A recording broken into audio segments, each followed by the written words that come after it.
Part 30. Fringe Artists in the Entertainment Industry. Author, Chizu de Xiaomao. Chapter 302. Chapter 292-90. Maybe you should be grateful for your luck. It was extremely quiet in the bar late at night. There were no singers singing on the small stage, and there were no customers on the tables. Only the camera crew was busy setting up the scene. Chen Lian was leaning on the bar of the bar, holding a bottle of beer in his hand and sipping. Huo Jiankai was explaining the scene to He Cheng. He didn't say anything when he saw Chen Lian drinking. He was not worried at all that drinking would affect the filming later. Chen Lian put the beer bottle on the table, stood up and stretched, picked up the guitar, strummed it and hummed quietly. The scene he will be filming later will require him to sing on stage. Chen Lian doesn't have much confidence in singing. Although he has studied with the princess for a few days, he doesn't know if he can sing well. After a while, Huo Jiankai finished talking about the scene with He Cheng, walked to Chen Lian and said, "Would you like to adjust your condition again?" Chen Lian put down his guitar, shook his head and said, "You don't have to be in a good state now. Then get ready to start." Huo Jiankai trusted Chen Lian very much and immediately called the film crew to start preparations. Chen Lian put the guitar in his bag and carried it on his back. He took a deep breath and then turned and walked to the door of the bar. A singer who has dreams but is hit by reality is officially online. He Cheng was also ready at this time, sitting at the bar to adjust herself. The role she played this time was very different from the past. She is not very sure that she can play well, a naive romantic, an idealist who lives a good life and does not understand the difficulties of marginalized people, and a winner who was born in Rome. Chen Lian's character is more like a combination of Kong Yuji and Xiangzi, wearing a short coat but wearing a tattered long gown in his heart. "Radio live," Huo Jiankai shouted loudly with a loudspeaker, "1 minute. All departments are ready." A minute passed quickly, and Chen Lian seemed to be able to hear the ticking sound of the pointer. The quiet bar began to become noisy. The extras were sitting together in twos and threes drinking and chatting, and the band on the bar stage was also ready. Huo Jiankai glanced at Chen Lian and He Cheng, then shouted with a loudspeaker, "Everyone, get ready, 3, 2, 1. Start." The originally quiet bar immediately became lively, with the sounds of clinking wine glasses, loud chatting, and the sound of a band singing on the stage. The closed door of the bar was pushed open with a bang, and a destitute singer carrying a guitar broke in. His eyes were exceptionally bright under his long hair. There were many people of all kinds in the bar, and the light was not bright. Only the lights of a few colored balls were flashing, but Chen Lian saw the back figure in the crowd at a glance. The shining figure in the white skirt stood out among the crowd. Chen Lian didn't expect that when he decided to leave the city, he would meet such a girl who made his heart beat pounding. But he didn't dare to get close. He only dared to stand in the corner and watch from a distance. Just like he was looking at this prosperous city full of dreams, he could only look up with longing. This city had no place for him. Place. Chen Lian stood not far away, took out the crumpled banknotes from his pocket and ordered a cup of the cheapest beer.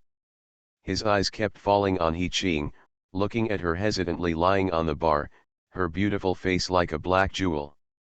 His eyes were looking at the band singing on the stage. There was a glass of untouched beer in his hand. The light golden beer with delicate foam looked very expensive. Chen Lian took small sips of the cheapest beer in the cup. He was afraid that if he drank too quickly, he would have no excuse to stay here, and would leave the city and return to the small town where the sky was always gray. "Can you sing a song about Norwegian wood?" He Cheng stood up and looked at the band on the stage and shouted. Unfortunately, the band had already finished today's performance and were packing up to leave the stage. Chen Lian looked at He Cheng's face and had a bold idea in his heart, "I will sing to her." Chen Lian's eyes fell on Su Qing, a female guitarist with a ponytail and a cigarette in her mouth on the stage. Chen Lian looked at the half cup of beer left and hesitated, then picked it up and drank it in one gulp. Chen Lian's figure carrying a guitar passed by He Qing, who was wearing a white skirt. The shabby black jacket, wrinkled jeans, and the white skirt formed the strongest contrast, like people from two worlds.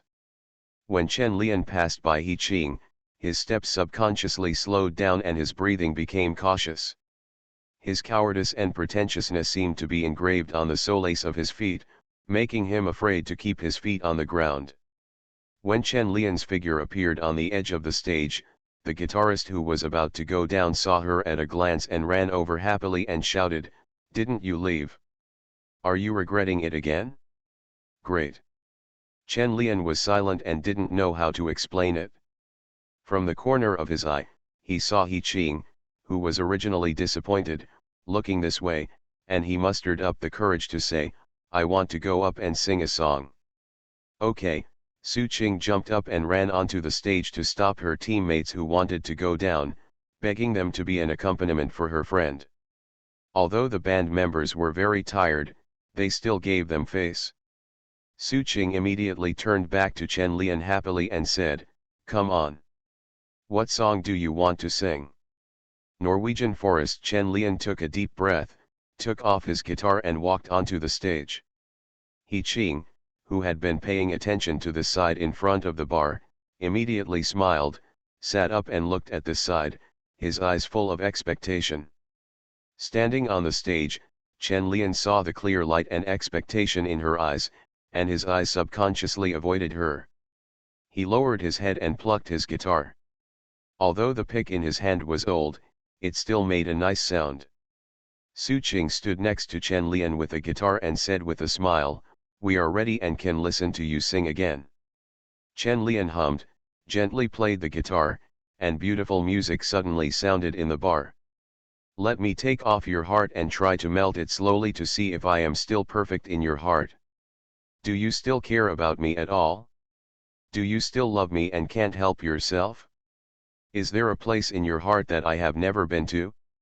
Where the lake is always clear, where the air is full of tranquility, and the snow-white moon shines on the earth."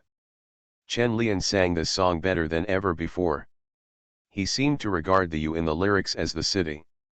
He has been here for 2 years and has been wandering around the lowest and most fringe places. He has never seen the city. In my pure land, I have never smelled whether the air above the city is sweet, whether there is a shining stage of my own. Chen Lian's voice was hoarse, and he sang with his eyes closed, all his memories of the city welling up in his heart. "It's just the shackles in my heart. How can I get rid of them?" When he opened his eyes after singing the last line, there was sparse applause in the bar. No one cared whether he sang well or not. They just felt that his singing voice did not match the lively atmosphere. Chen Lian subconsciously set his eyes on the bar, but the figure had disappeared. When he felt disappointed, he saw the figure at the door being pulled out of the bar by a serious man wearing a suit and a gold watch. Singing so well, Su Qing's voice suddenly sounded in Chen Lian's ears. Chen Lian came back to his senses and looked at her, opened his mouth and said thank you, then took off his guitar and prepared to leave. Click. A sudden shout suddenly appeared, and Chen Lian turned his head in a daze, only to come to his senses when he saw the camera and Huo Jiankai holding a loudspeaker. Chen Lian couldn't help but want to smoke at this time. He turned to look at Su Qing and said, "Give me a cigarette." Su Qing took out a packet from her pocket and handed it to him. Feeling that he was still immersed in the role, she asked curiously, "Why do you feel so deeply? I remember that you were successful when you just debuted. Do you still have this kind of experience?"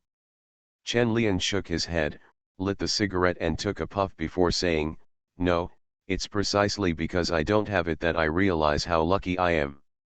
Huo Jiankai came over and said with a smile, "Lian, tonight was great.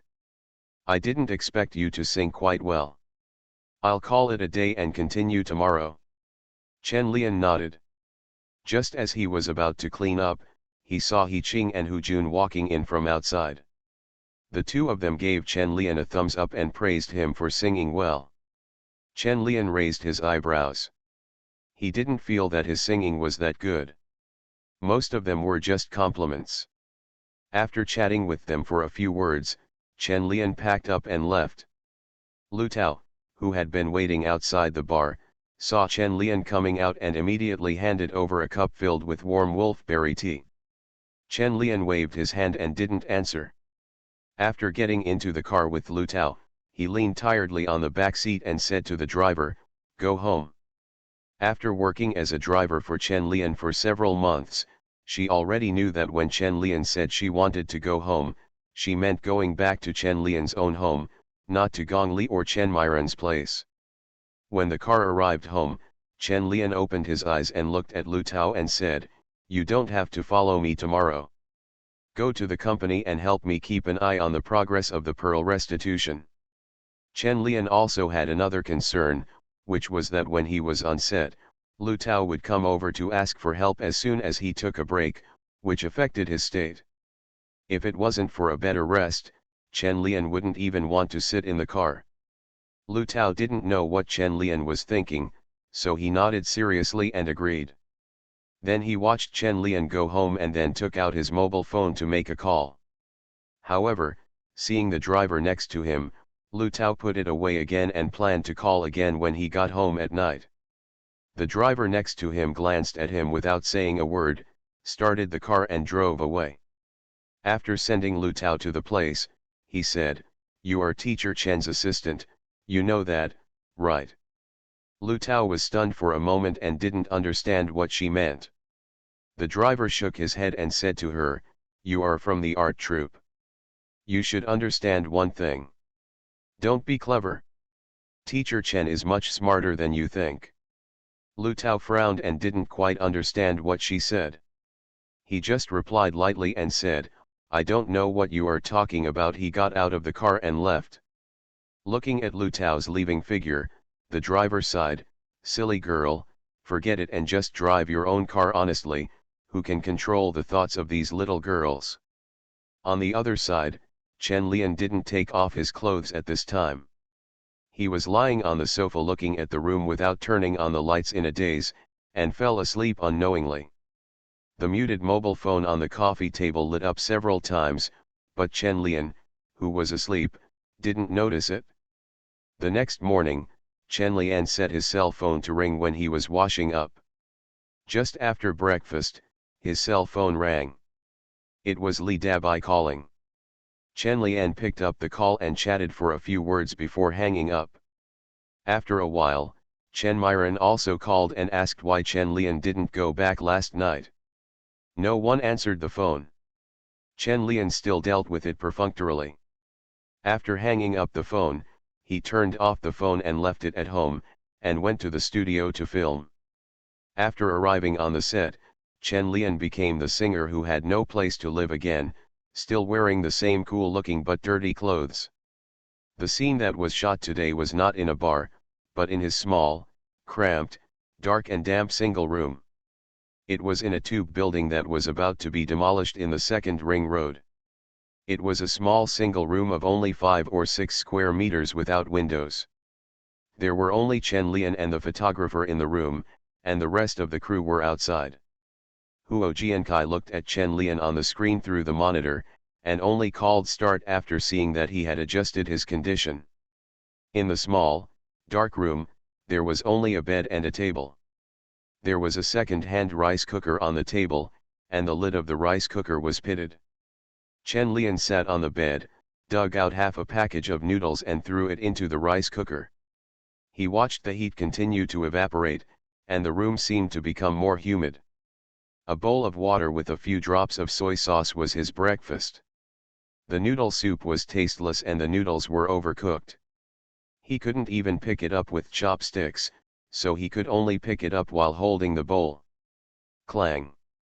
Chen Lian threw the cleanly eaten stainless steel bowl on the table. He turned to look at the guitar on the bedside and the packed backpack. There were only a few clothes in his backpack and he was leaving the city, but he couldn't take anything with him. "Hey! Are you going to eat this?" Su Qing suddenly appeared at the door carrying a bag of steamed buns. Looking at the white noodle soup in the rice cooker, she leaned over to smell it and said, "I didn't add any seasonings." "You eat it Baizai, I just bought it at the intersection."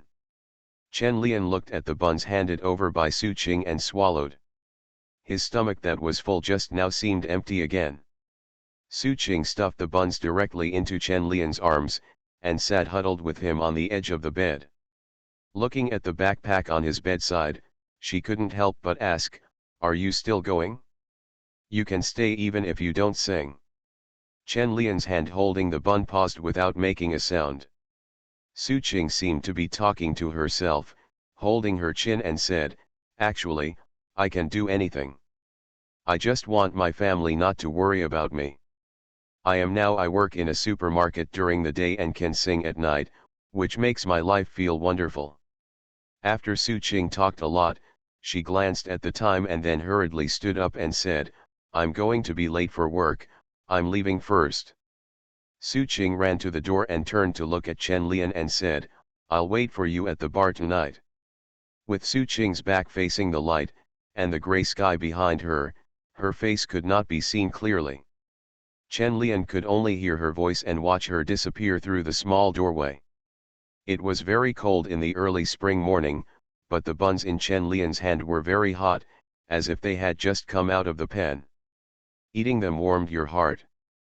Writing an original script is a bit slow. I don't know if you will like it or not. I will try to finish it within 2 days. Fringe artists in the entertainment industry. Author, Chizu de Xiaomao. Chapter 303. Chapter 293-291. Do you blame me for the quick shooting? The Tongzilu is particularly noisy in the evening, with people returning home from get-off work chatting in the corridor. A rich aroma wafts from the public kitchen at the end of the corridor of Tongzi building, and the dishes from each restaurant are mixed together to form a unique smoke. The naughty children went to wash their hands and eat at the urging of their parents.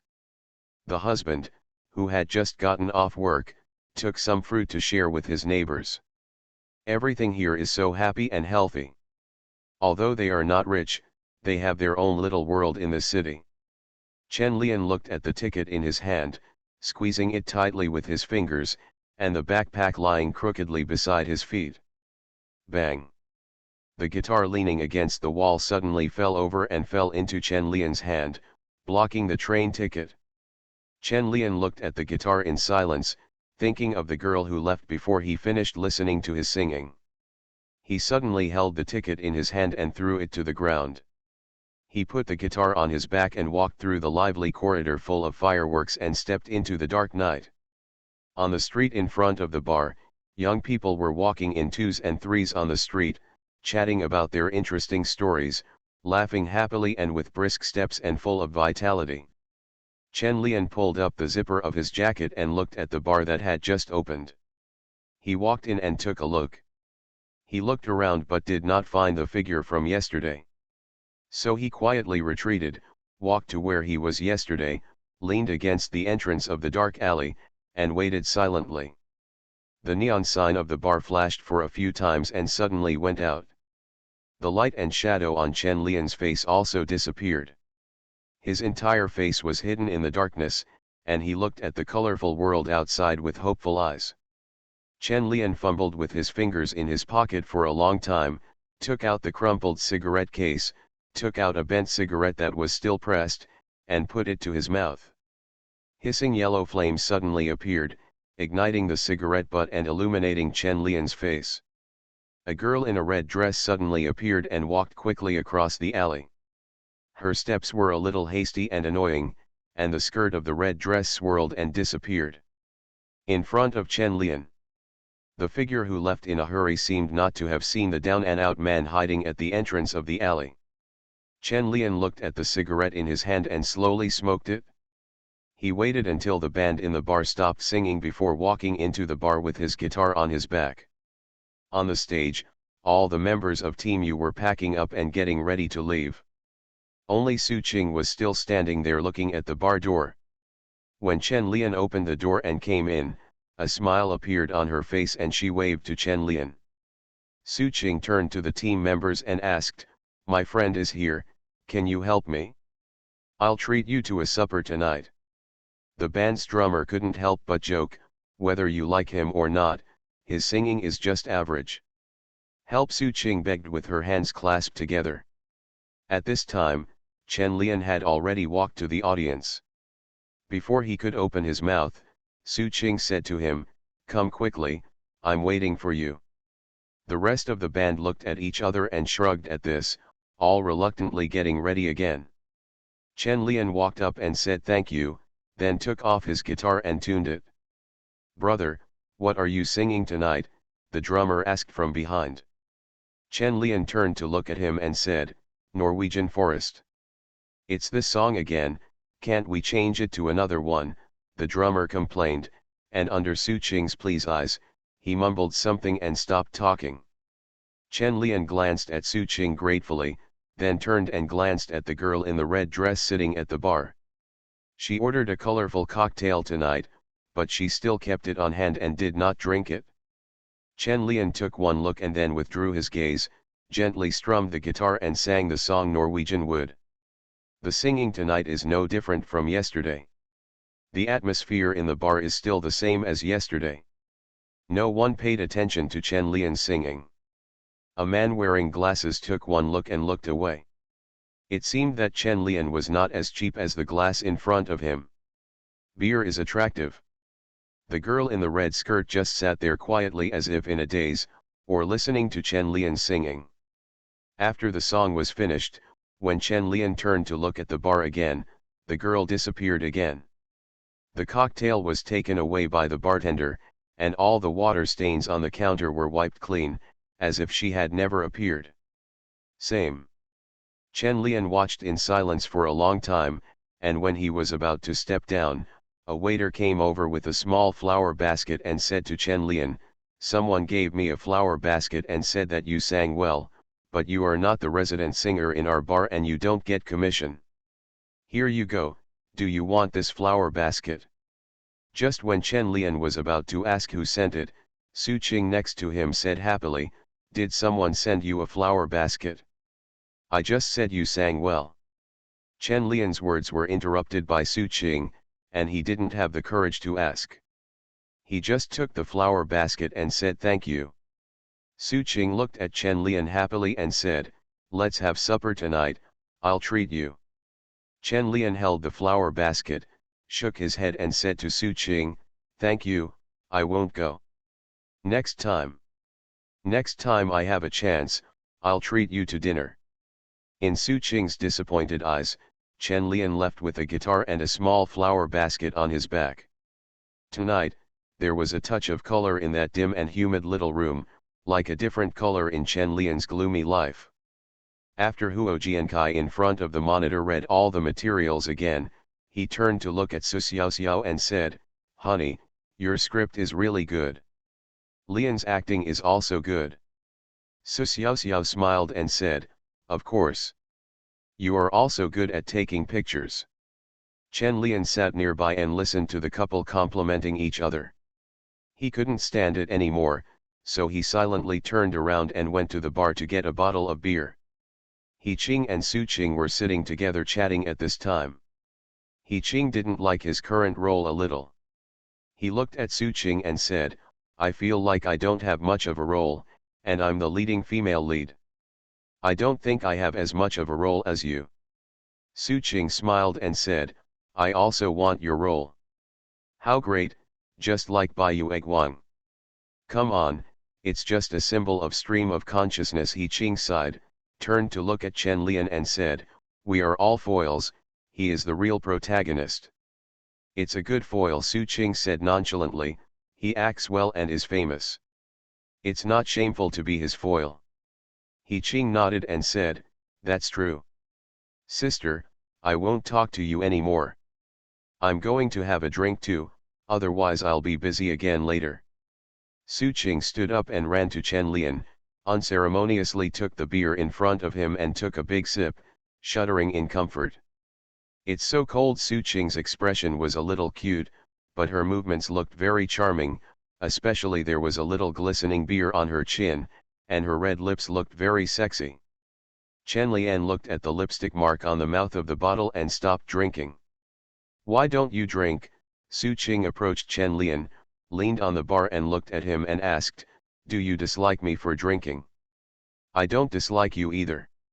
Chen Lian glanced at her speechlessly, but he still took the beer and took a sip to show that he didn't dislike it. Want one? Su Qing took out another cigarette and handed it to Chen Lian. Chen Lian drank his beer and said, I won't smoke anymore. I have to sing later. The singing is not good to begin with. Smoking is even worse. Okay, I have a few singing scenes later, and I have to work overtime tonight. Su Qing lowered her head and glanced at her white and tender fingers. They were all red because she had to play the guitar during the filming. Chen Lian glanced at it and said nothing. This trivial matter is nothing. If he was more rigorous, he should let Su Qing learn it specially. However, Chen Lian's own skills are also average, far behind those of professionals. That is to say, he only sang 2 songs in the movie, otherwise he would have had to practice for a long time. After resting for a while, Huo Jiankai also greeted him to continue filming. Chen Lian put down the beer he had just finished and walked to the stage. All departments, get ready, start. After Huo Jiankai finished shouting, the filming continued. Ever since he received the flower basket that day, Chen Lian would come to the bar every night and wait for He Qing to show up, then go on stage to sing. The song he sang was always the song Norwegian Forest, but every time he left before He Qing finished listening to it. Every time Chen Lian didn't strike up a conversation, nor did he go over to ask her why she didn't finish listening, he just stubbornly used this method to prove it. As for what he was proving, he couldn't figure it out, and he didn't know whether he was singing to He Qing or not. Sing to your dream that has never been recognized by the city.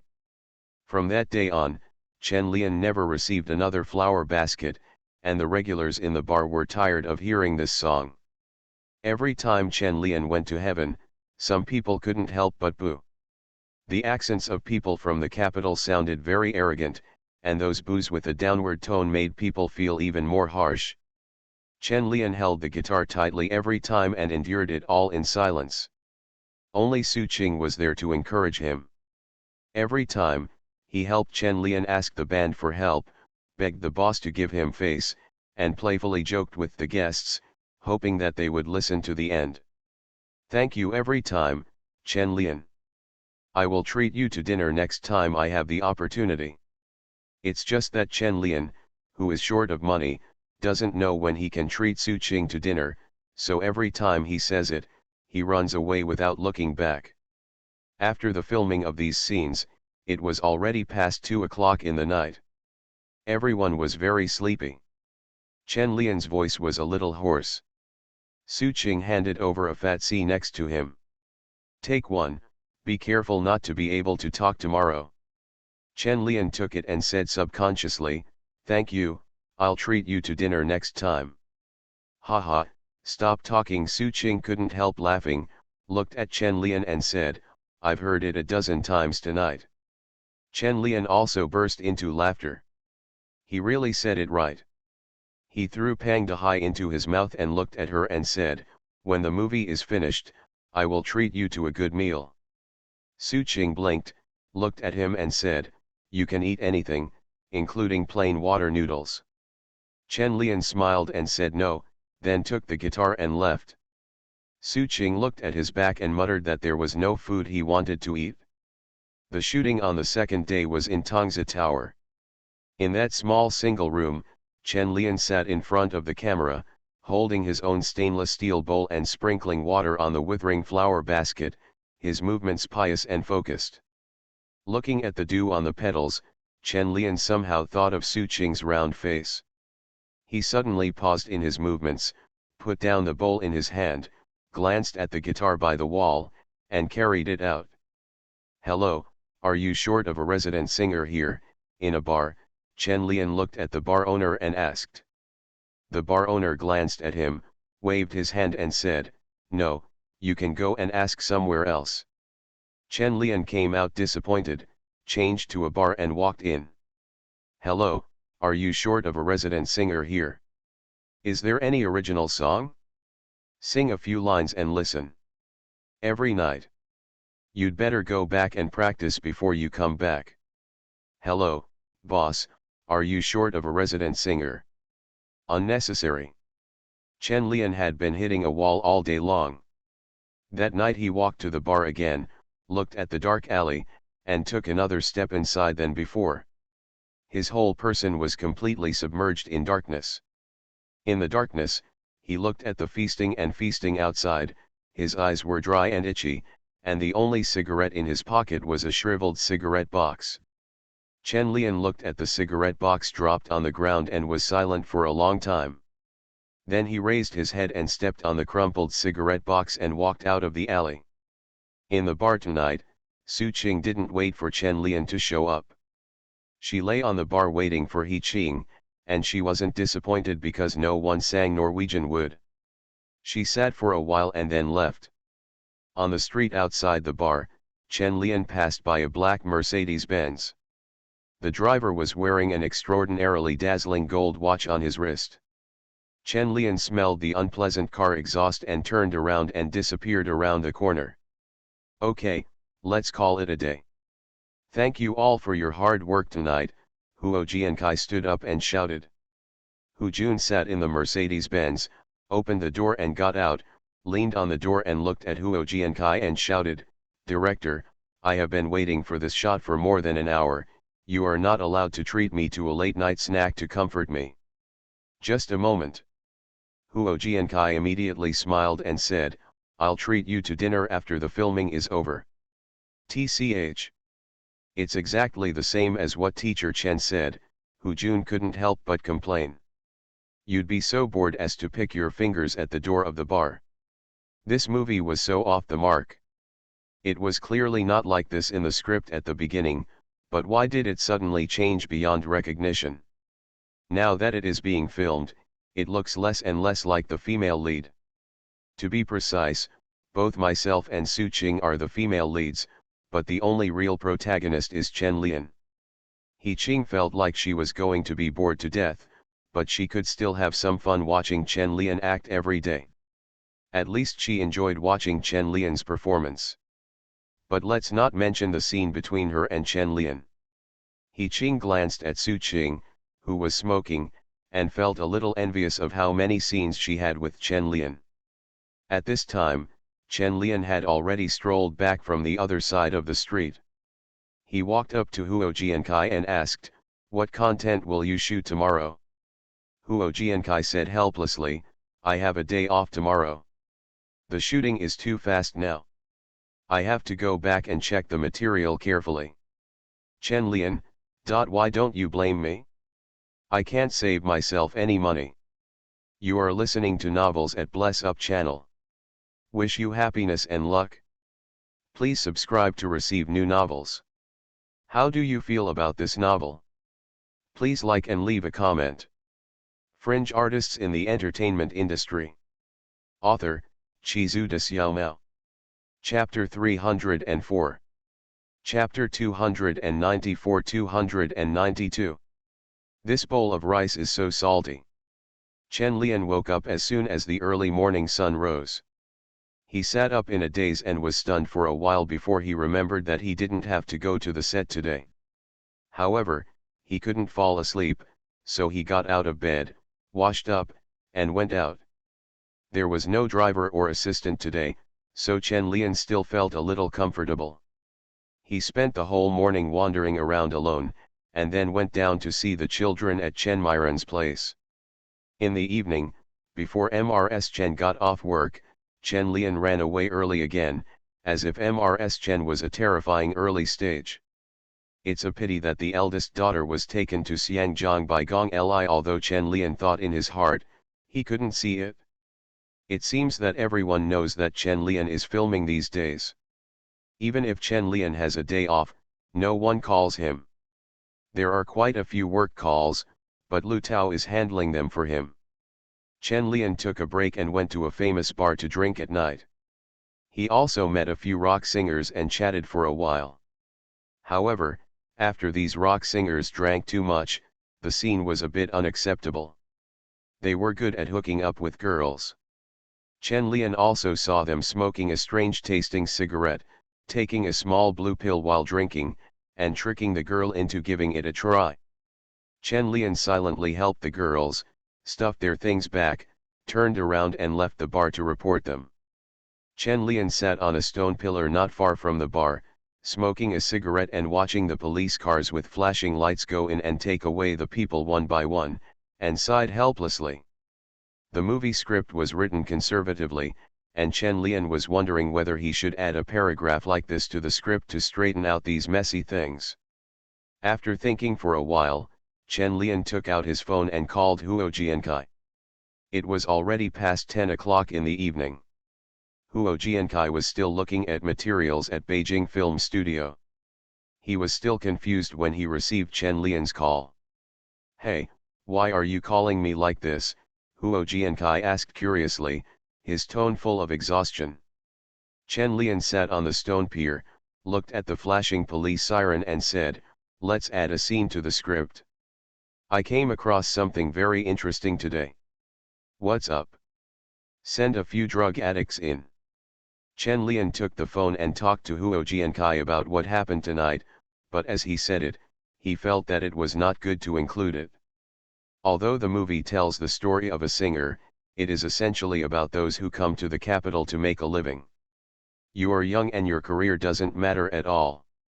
After listening to Chen Lian's words, Huo Jiankai pondered for a moment and said, "We also considered this issue at the beginning, but this phenomenon is not suitable for our current theme and will have a strong color of prejudice. Most people are already prejudiced against marginalized people in society. If this situation is added to the mix, it will have a bad impact." Chen Lian looked at the police car that had left and agreed with Huo Jiankai's statement. It was true that he couldn't be killed with a stick. After all, there were many good people. After chatting with Huo Jiankai for a few more words, Chen Lian hung up the phone and went home. It has been more than half a month since the filming of the movie, and more than half of the filming progress has been completed. Chen Lian and Huo Jiankai still cooperate very well, and they rarely waste too much time on one shot. After all, Huo Jiankai has been preparing for more than half a year, and he knows what he wants to achieve. Not all directors are like Wang Jiayi. Today's shooting task was relatively heavy. Chen Lian remained silent from getting up in the morning to the set, keeping himself in a tense state and immersed in the emotions of the characters. Huo Jiankai also knew Chen Lian's acting habits, so he didn't bother him when he saw it. Su Qing wanted to come over to chat with Chen Lian, but Huo Jiankai stopped her. "Don't disturb him." Huo Jiankai looked at Su Qing and said, "Lian is different from ordinary actors. He gets into a state and doesn't like others to disturb him." Su Qing glanced at Chen Lian sitting in the corner smoking with some pity. His temperament attracted her today, and she wanted to go over and talk to him. "Okay, all departments, get ready." Huo Jiankai stopped Su Qing and shouted, clapping his hands. Chen Lian took one look and withdrew his gaze, rubbed his stomach after not eating for 2 meals, and stood up to prepare for filming. In front of the bar the bar owner applauded symbolically after hearing Chen Lian sing. After he came over, he said, "You can sing well and play guitar well, but can you drink?" Chen Lian nodded, not understanding what he meant. The boss smiled and said, "I don't lack singers here, but I do lack a handsome waiter like you. If you have a drink and chat, I'm sure you can make more money than you can by singing." Chen Lian frowned, picked up the guitar and was about to leave. The boss immediately stopped him and said, "It's okay if you don't want to. Do you want to sell this guitar?" "Not for sale." Chen Lian left without looking back. The street under the sun was filled with an alluring aroma of food. Chen Lian, who had just come out of the bar, stood in the sun and squinted his eyes. He felt that the sun was very dazzling and seemed to be tanning himself. It was clearly the warm sunshine of early spring, but Chen Lian felt that the sunlight shining on him seemed to burn his skin, and he took back his steps out of the shadows. On the street outside the bar, a man wearing glasses and an ill-fitting suit hung a sign with a photo on his chest, holding flyers in his hand and constantly stopping passers-by to sell in the sunshine. "Sir, do you want to buy a house? It's a newly built community on the edge of the 3rd Ring Road. It's a standard commercial house with 3 bedrooms and 1 living room and is open to the north and south. Look, this house is really nice. I have photos here. Sister, do you want to see the house? Our house is very nice, especially suitable for a person of your temperament. Sir, you look really elegant and you look like a successful person. Do you want to consider improving your housing environment?"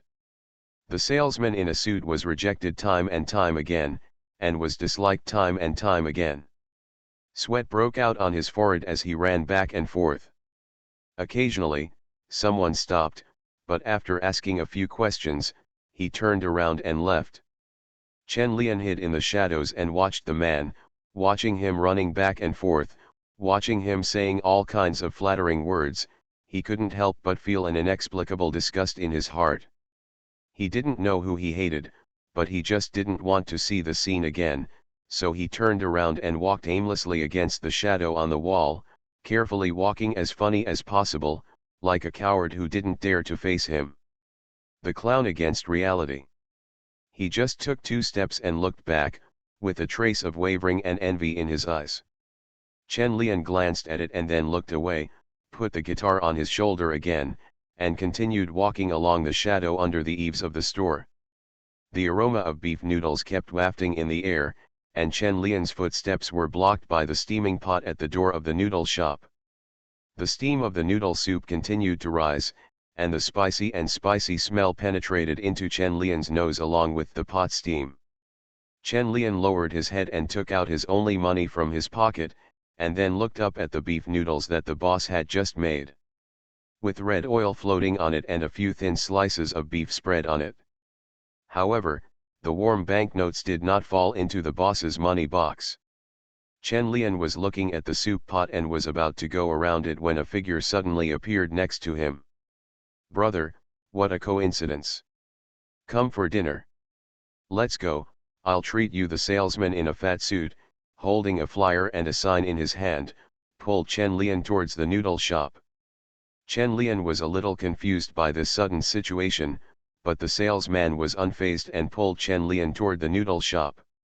"Boss, 2 bowls of beef noodles, please add more noodles. 1 bowl is not enough every time." The boss glanced at him and responded perfunctorily, then lowered his head and continued to ramen.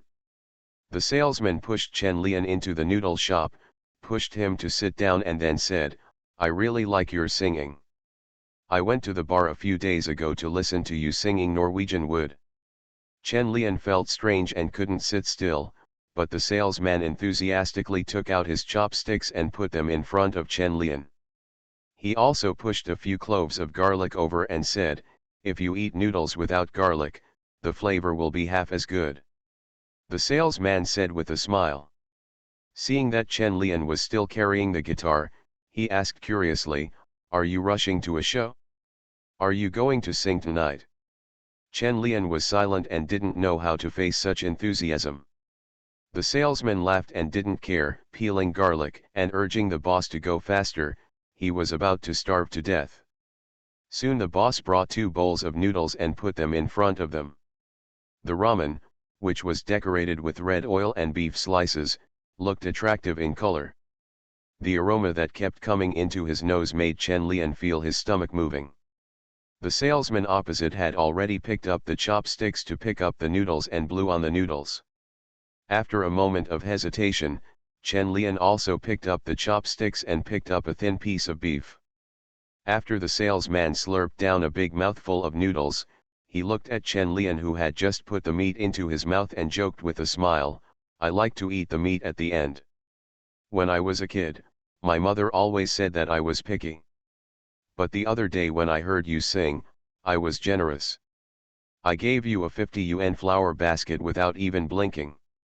I really liked the song you sang, and it felt like you were singing about myself." Chen Lian chewed the beef numbly. He could no longer feel the taste in his mouth.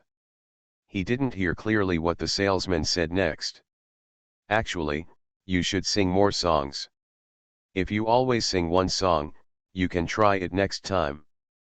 The salesman was still enthusiastically giving Chen Lian advice, but when he looked up, he found that Chen Lian had left at some point. There was only one piece of beef missing from the bowl of noodles, and there were a few crumpled banknotes on the table, no more, no less, exactly 55.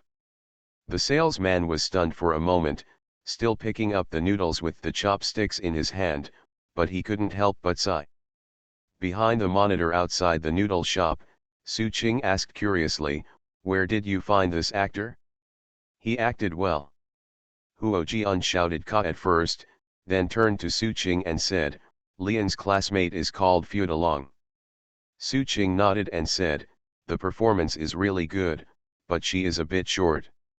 "Haha, don't say that in front of people." Huo Jian Kai laughed, looked at Chen Lian who had already come over, stood up and asked, "How are you doing?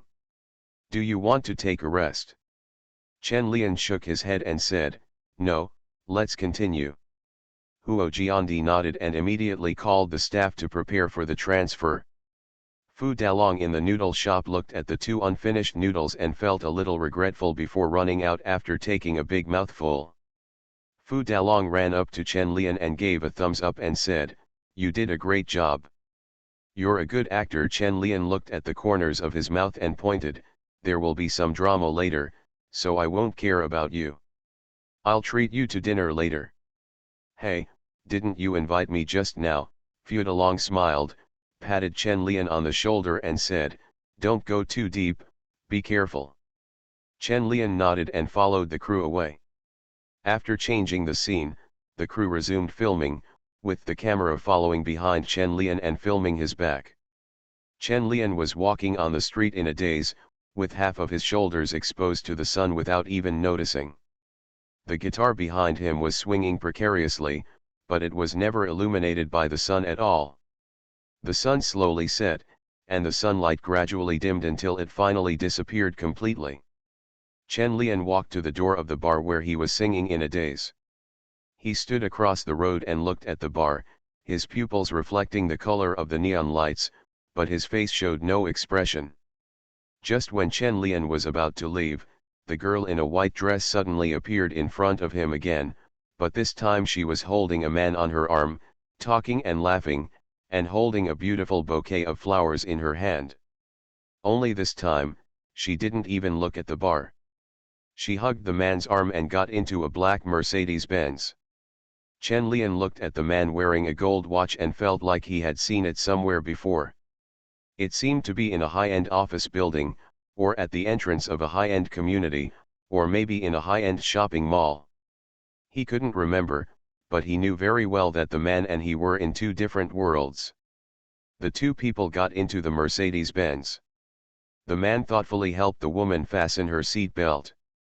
Then he started the car and turned around to look at the bar as he passed by. He said with a look of pampering and disgust, "Don't come to this kind of place in the future. The small bars are full of unfashionable things. Tomorrow I will take you to a bar owned by my buddy, where celebrities often sing." "Yeah, I know, I won't come here again." The woman's eyes never looked at the bar from beginning to end, nor did she see Chen Lian standing on the roadside. Chen Lian watched the car disappear into the night in silence, then suddenly laughed to himself and turned around to leave. I don't know what time it was at night. Chen Lian returned to the Tongzi Tower. When he walked to the door of his single room, he saw a rickety figure sitting at his door with two snakeskin bags at his feet. The tired and old man stood up and looked at Chen Lian. He didn't know what to say. After a long time, he said, "Your mother saw that you didn't come back, so she asked me to come and see you." He didn't blame Chen Lian for not going home, nor did he blame Chen Lian for having unrealistic dreams here. All he brought was snakeskin bags full of food. A few salted fish, a few salted chickens, dried beans, and peanuts. Chen Lian loved everything. In the small and humid rental house, Chen Lian sat there in silence, watching his father bend over and add water to the rice cooker to steam the sliced salted chicken and fish. Your mother asked me to bring them to you. They are soaked and not salty. You should eat them as soon as possible in the next few days.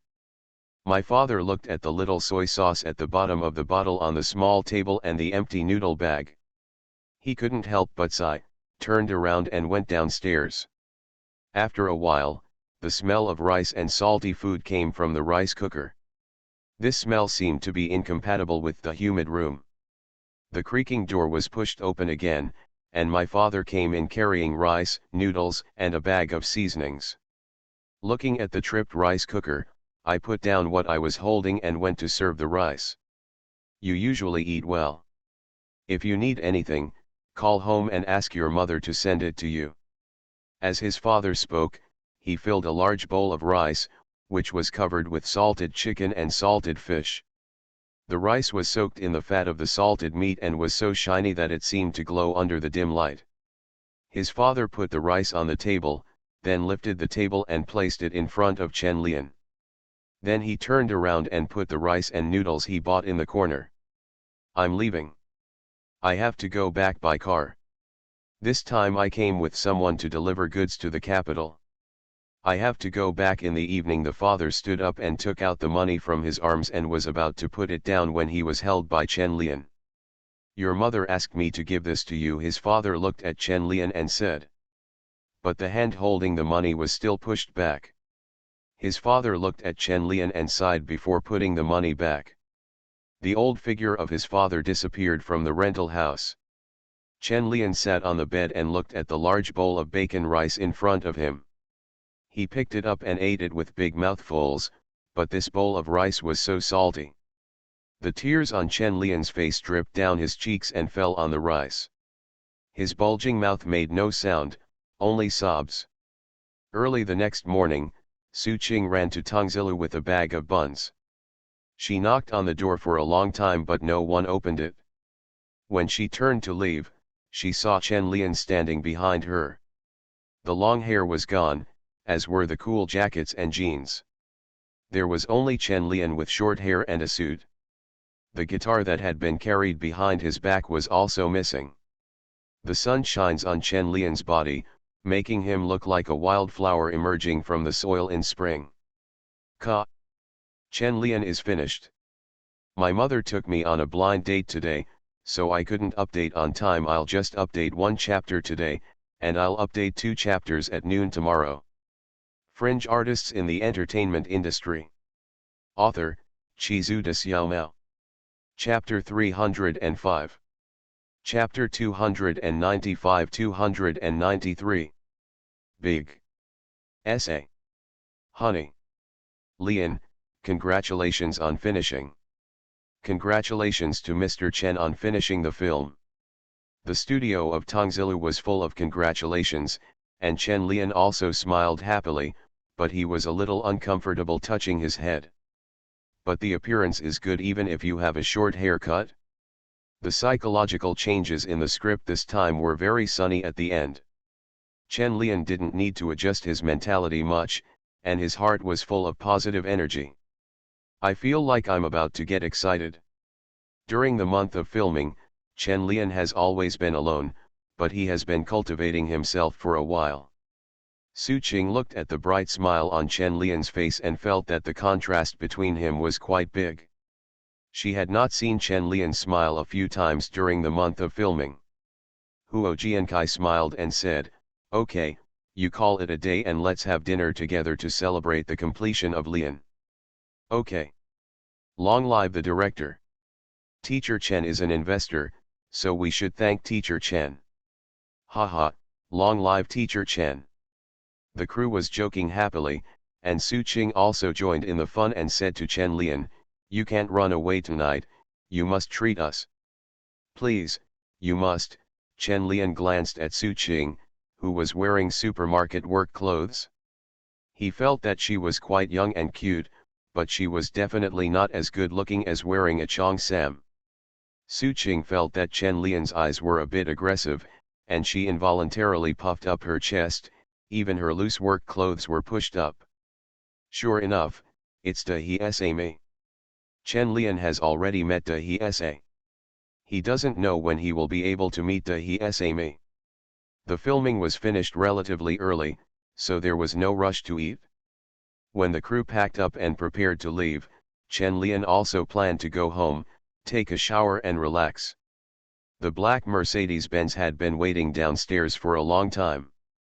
Lu Tao knew that Chen Lian was wrapping up today and informed the driver to come over early and wait. But Lu Tao didn't come today. Chen Lian asked her to keep an eye on the crew of Returning the Pearl. Preparing for a TV series is no easier than preparing for a movie. And the casting process alone takes a long time, and there are many more characters in TV series than in movies.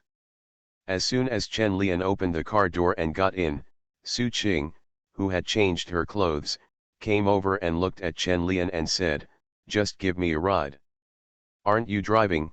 Chen Lian turned his head and glanced at Su Qing's car. Su Qing made an excuse and said, "The car broke down."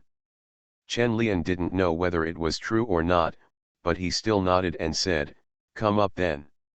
"Where are you going?" "I'll see you off first." Su Qing didn't answer. After squeezing into the car, she looked at the interior of the car and said, "Your car is pretty good, much better than mine." "It's okay," Chen Lian said casually. The driver sat in front and didn't start the car. He looked in the rearview mirror and asked, "Teacher Chen, should I take you home first?" "Send her off first." Chen Lian turned to look at Su Qing and asked, "Where is your home?" Su Qing said hesitantly, "I'll send you off first. I haven't decided whether to go home or go for a beauty treatment. Let me think about it." "Okay, think about it slowly." After Chen Lian finished speaking, he closed his eyes and prepared to squint for a while. He had been filming night scenes every day for the past few days and couldn't sleep well. Su Qing sat next to him and looked at the car, then curiously chatted with the driver and asked, "How long have you been driving for him?" The driver glanced at Su Qing and reminded in a low voice, "Teacher Chen is resting." Hearing this, Su Qing turned her head and glanced, and said nonchalantly, "It's okay, he is asleep, so you can't disturb him." "Driver, this girl is really rude." Su Qing couldn't see the driver's face and continued to ask, "What does Chen Lian like to do?" "I don't know. I'm only responsible for driving." "Miss Su, it's not safe to talk while driving." After the driver said this, he ignored Su Qing. Su Qing, who was bored, turned to look at Chen Lian who was sleeping. He looked very beautiful even when he was asleep. It was worth admiring for a while. The car soon arrived downstairs at Chen Lian's house. Su Qing took a curious look, a little surprised that Chen Lian was so rich and lived in a high-rise building. The driver stopped the car and called back, "Teacher Chen, we're home." Su Qing also shook Chen Lian and said, "Wake up, we're home." Chen Lian opened his eyes drowsily, couldn't help but yawned as he looked at the familiar scenery of the community, turned to Su Qing and said, "I'll go up first, just tell Li Wan where you want to go." Su Qing snorted and said, "I want to go up to the bathroom." Chen Lian was stunned for a moment and said, "Okay, Li Wan, just wait here. Come pick me up at 6 o'clock, and let Lu Tao book a hotel. I'll treat the crew to dinner in the evening." "Okay, Teacher Chen." After Chen Lian finished speaking, he pushed the door open and got out of the car. Su Qing's movements were a beat slower. When Chen Lian got out, she whispered to Li Wan, "No need to wait for me. I'm sorry to bother you, Sister Li. There are always little girls who are plotting against Teacher Chen." Li Wan is a little confused about whether to talk to Chen Lian. But when she saw Su Qing jumping out of the car and catching up with Chen Lian, talking and laughing, she felt that there was no need to say anything, just in case they became successful, and what if Teacher Chen wanted to do it himself? In the elevator, Su Qing looked at the number of floors pressed and asked curiously, "Do you like living in high-rise buildings?" "Well, you can see more clearly from a higher position." Chen Lian looked at Su Qing condescendingly. Su Qing was startled for a moment, and then she understood the pun when she saw Chen Lian's eyes. She couldn't help but cover her chest, rolled her eyes at him and said, "Why are you so immoral?" Chen Lian looked away and said, "I'm not serious about anything. Tell the truth." Su Qing wanted to fight back, but the elevator door opened with a ding, and Chen Lian went out first. Su Qing could only grunt and follow him out with a graceful figure. Chen Lian's home was a little different from Su Qing's imagination. She thought it would be like there were paintings and paints everywhere. Not an artist at all. After Su Qing walked around and took a look, she found that Chen Lian only had traces of one person's life here. "The bathroom is over there. I'm going to change clothes." "You can do whatever you want," Chen Lian said and went to the bedroom. Su Qing walked in curiously and took a look around. She saw a lot of disposable toiletries under the sink, and she probably understood. It's true that you live alone, and it's true that you often bring people back. Otherwise, you can't use such disposable toiletries for yourself. Su Qing couldn't help but curl her lips and turn to look at the large bathtub. She didn't know how many people had lay in it. Su Qing looked at it for a few times and felt that the bathtub was quite well designed and it would be nice to lie in it. After hearing Chen Lian's movements outside, Su Qing pressed the toilet button and washed her hands before going out. Chen Lian was picking up red wine in front of the wine cabinet. When he saw Su Qing coming out, he said, "Would you like a drink?" Su Qing leaned against the wall and looked at Chen Lian with a smile and said, "Your driver is still waiting for me downstairs. Do you mean to invite me to stay?" Chen Lian picked a bottle of wine and held it in his hand. He looked at Su Qing strangely and said, "Didn't you tell her not to wait for you?" Su Qing, it's a shame that she calls her sister Li, she doesn't understand herself at all. Chen Lian opened the red wine with a wine opener, poured it into the decanter, shook it and said, "The 1986 Petrus has a very mellow taste." Chen Lian walked to the Seth Allen vinyl record player that he asked Fei Wang to bring back from Xiangjiang, picked out a soul blues record and put it on. The lazy murmuring melody suddenly sounded throughout the space. Chen Lian squinted his eyes and enjoyed it for a while, then looked back at Su Qing and said, "Want to dance?"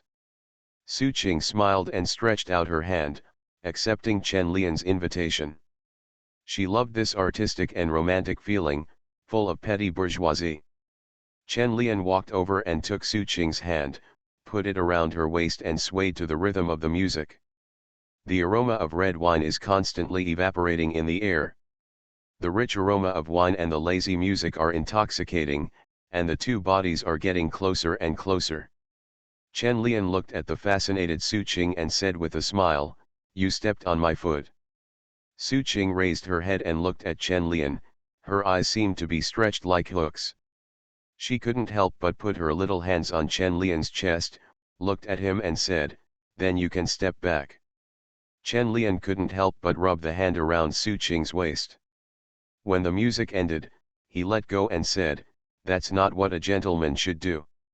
Su Qing looked at Chen Lian, who let go of her, and suddenly felt empty in her heart. The feeling of dancing just now made her a little fascinated. The red wine had been awake for 10 minutes. Chen Lian walked over and poured 2 glasses of wine in Su Qing's somewhat disappointed eyes and said, "Let's have a drink together." Su Qing's eyes moved slightly, she twisted her waist and walked up to Chen Lian and said, "Okay." Ding. The sound of collision was heard. Chen Lian had just taken a sip when he saw Su Qing drank the whole glass. Her pretty face was red. She stretched out the wine glass and looked at Chen Lian and said, "You drank so little. After you finish, come again 1 cup." Chen Lian raised his eyebrows slightly, drank his own wine in 1 gulp, and poured 2 more glasses. A bottle of red wine was quickly finished under Su Qing's rhythm. Su Qing's eyes were a little blurry. He put down the wine glass and lay softly on Chen Lian's chest. He sniffed gently with his small nose and put his white and tender hands on Chen Lian's shoulders. Murmured, "Can you carry me to take a bath?" Chen Lian put his arms around Su Qing's waist and picked her up, walking towards the bathroom. Chen Lian's bathtub welcomed a new customer today.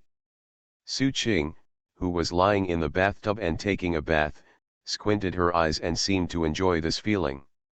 More water sprayed out of the bathtub, leaving water stains all over the floor.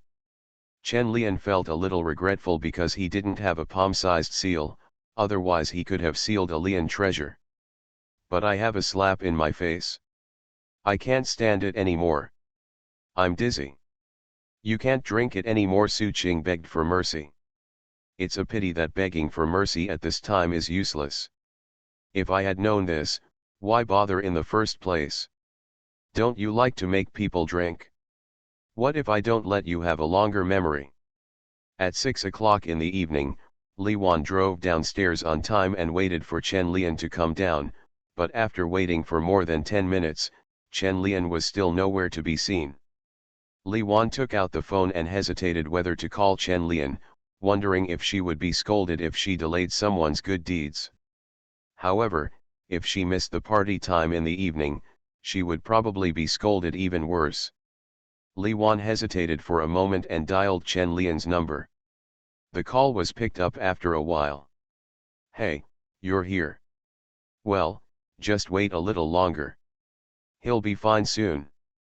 Li Wan's expression at this time was so wonderful. It was Su Qing who answered the phone and made that strange sound. There's more. What do you mean he will be fine soon? What are you doing? Why do you need to answer the phone to do such a thing? Su Qing, who was upstairs, threw the phone aside, looked back at Chen Lian and said, hurry up, hurry up.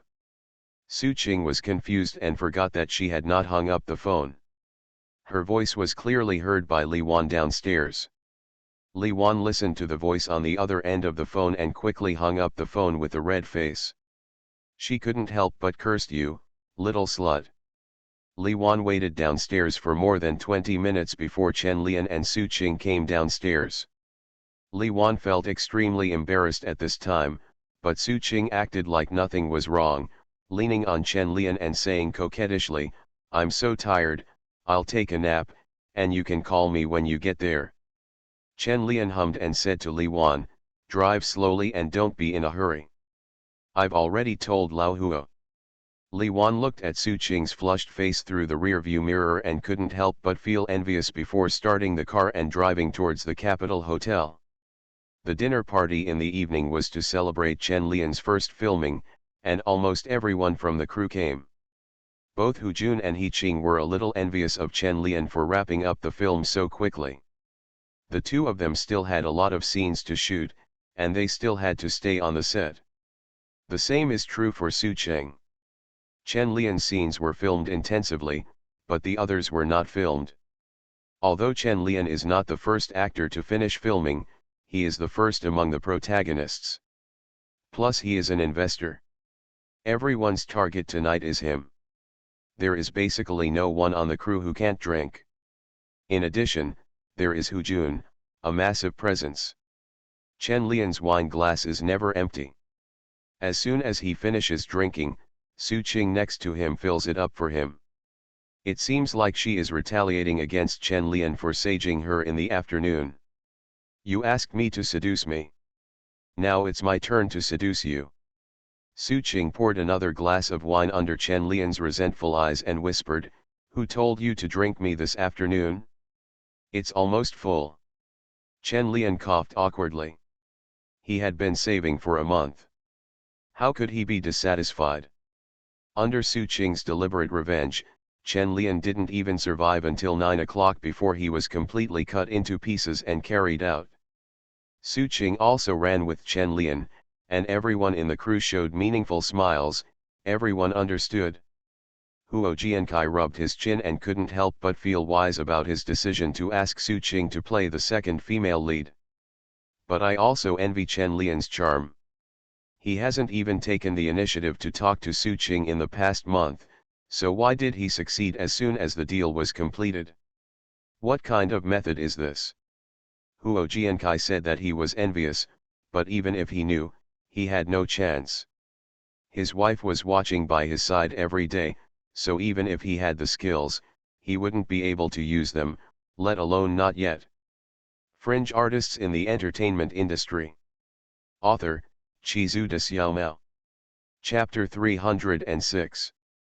Chapter 296-294. Party A and Party B. I want to be an investor. Drinking is harmful to your health. Chen Lian rubbed his temples that were about to explode and looked at the rising sun outside the window. He couldn't help but squint his eyes. Next to Chen Lian, Su Qing was lying there sleeping in a daze, and the sunlight seemed to shine on her body. The beautiful light and shadow, the soft and sexy curves, and the delicate and smooth skin made Chen Lian couldn't help but look at it and raise his hand to slap it. Let you sleep. Get up and have breakfast. It feels so good. While Chen Lian was still reminiscing, Su Qing had already woken up with a frown on her face. Seeing Chen Lian's energetic declaration of war flag, she murmured, turned over and hugged him, and said, "Please let me sleep for a while." "Have breakfast, why don't you sleep?" "Where's the breakfast?" "Go to sleep for a while and stop making trouble." "Why not?" "You can't leave out any breakfast meat, eggs or milk." Su Qing opened her eyes and looked at the bad guy. Only then did she understand what the meat, eggs and milk for breakfast were. The nutrition was quite balanced. Just eat. Who is afraid of whom? I can't believe I'll lose to you today. Su Qing, who refused to admit defeat, quickly understood that it was not unreasonable for some people to have so many disposable toiletries at home.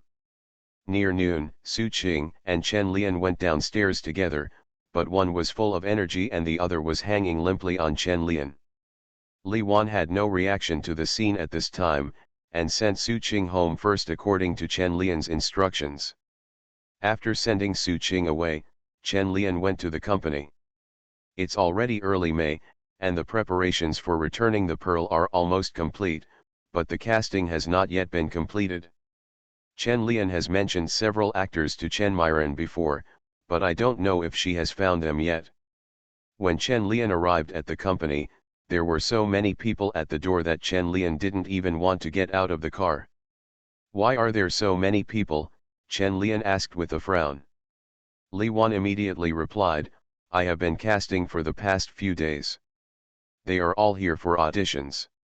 Chen Lian frowned, feeling that if he got out of the car, he might not even be able to enter the company and would be surrounded. "Trouble, we should arrange a hotel interview," Chen Lian muttered, opened the door and got out of the car. Li Wan parked the car and quickly followed up to prevent anyone from recognizing Chen Lian and rushing over to ask for an autograph or something. What if she was eaten by a female fan? Chen Lian lowered his head and squeezed in the crowd. Maybe because he had just had a haircut, no one recognized him, but he managed to squeeze in smoothly. After entering the company, the front desk saw that Chen Lian was about to speak out when he was stopped by Chen Lian. Looking at Chen Lian's gesture at the front desk, he immediately understood that there were so many actors coming to audition today, and if things went wrong it would turn into a fan meeting. After Chen Lian entered the company, he went directly to Lu Tao and asked, "Where are Mr. Chen and Dabai?" Lu Tao immediately replied, "I'm auditioning with the director." "Teacher Chen, do you want to come over?" Chen Lian, "I won't go. Come to the office and report the specific situation to me."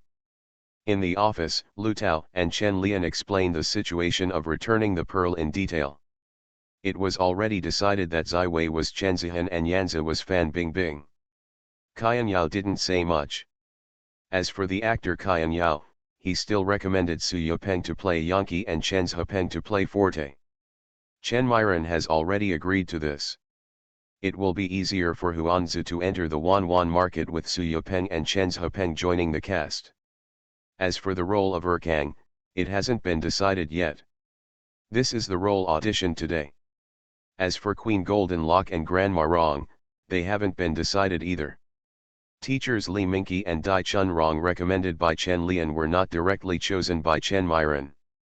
As for the role of the emperor, Chen Miren wanted to find Zhang Tiling, but Chen Lian rejected it at the time. This old man is so good at pretending, it's hard to like such a person. Even if you look for Zhang Quilai, you won't look for Zhang Tilan.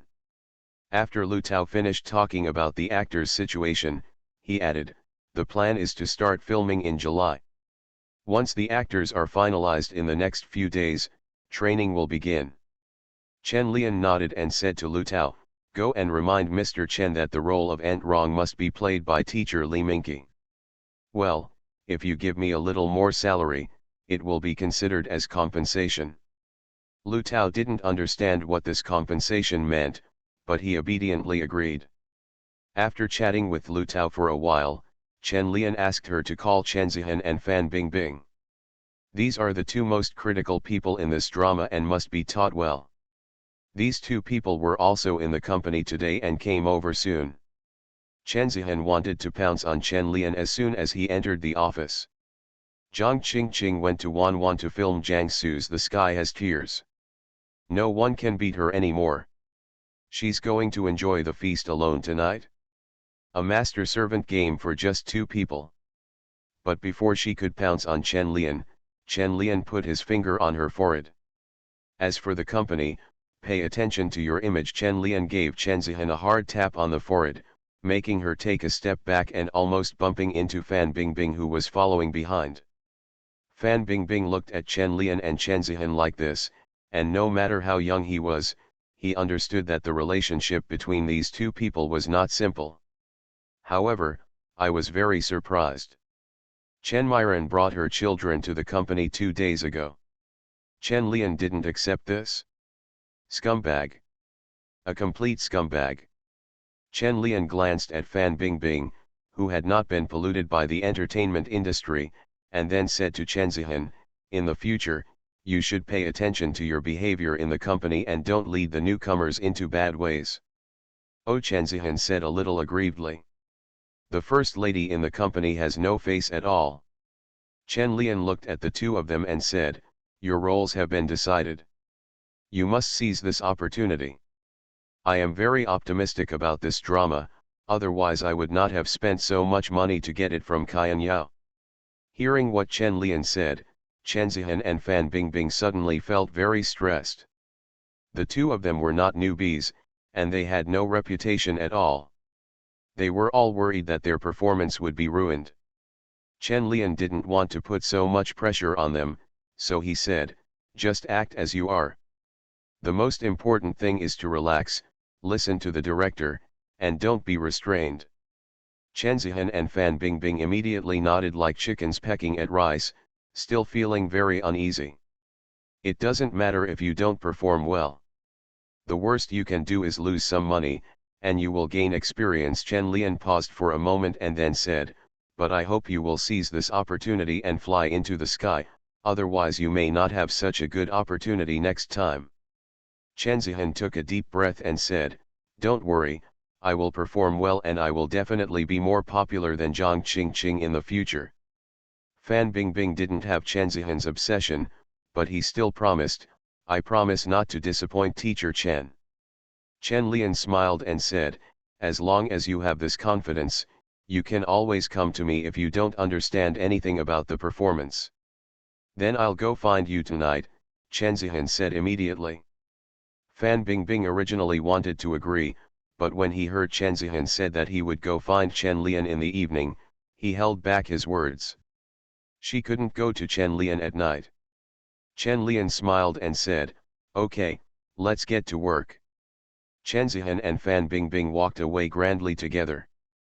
Chen Lian sat there and waited for a while, but Chen Miren never finished, so he was too lazy to wait any longer. Everyone was so busy that Chen Lian didn't even have a chance to find someone to eat with, so why not go find Bai Cheng? I don't know if she has finished painting recently, as Venice is about to start. After Chen Lian secretly came out of the company, he was about to go to the studio when his cell phone rang. When he took it out, he saw that it was Han Shanping's number. He was a little surprised as to why he was looking for him. Hey, Director Han, why did you remember to call me? In the director's office of Beijing Film Studio, Feng Xiaogang looked nervously at Han Shanping on the phone. Han Shanping heard Chen Lian's voice and said with a smile, "Haha, Lian blames me for not having enough contact with you." "No, no, you're welcome." Chen Lian sat in the car and said with a smile. He didn't know what Han Shanping was selling.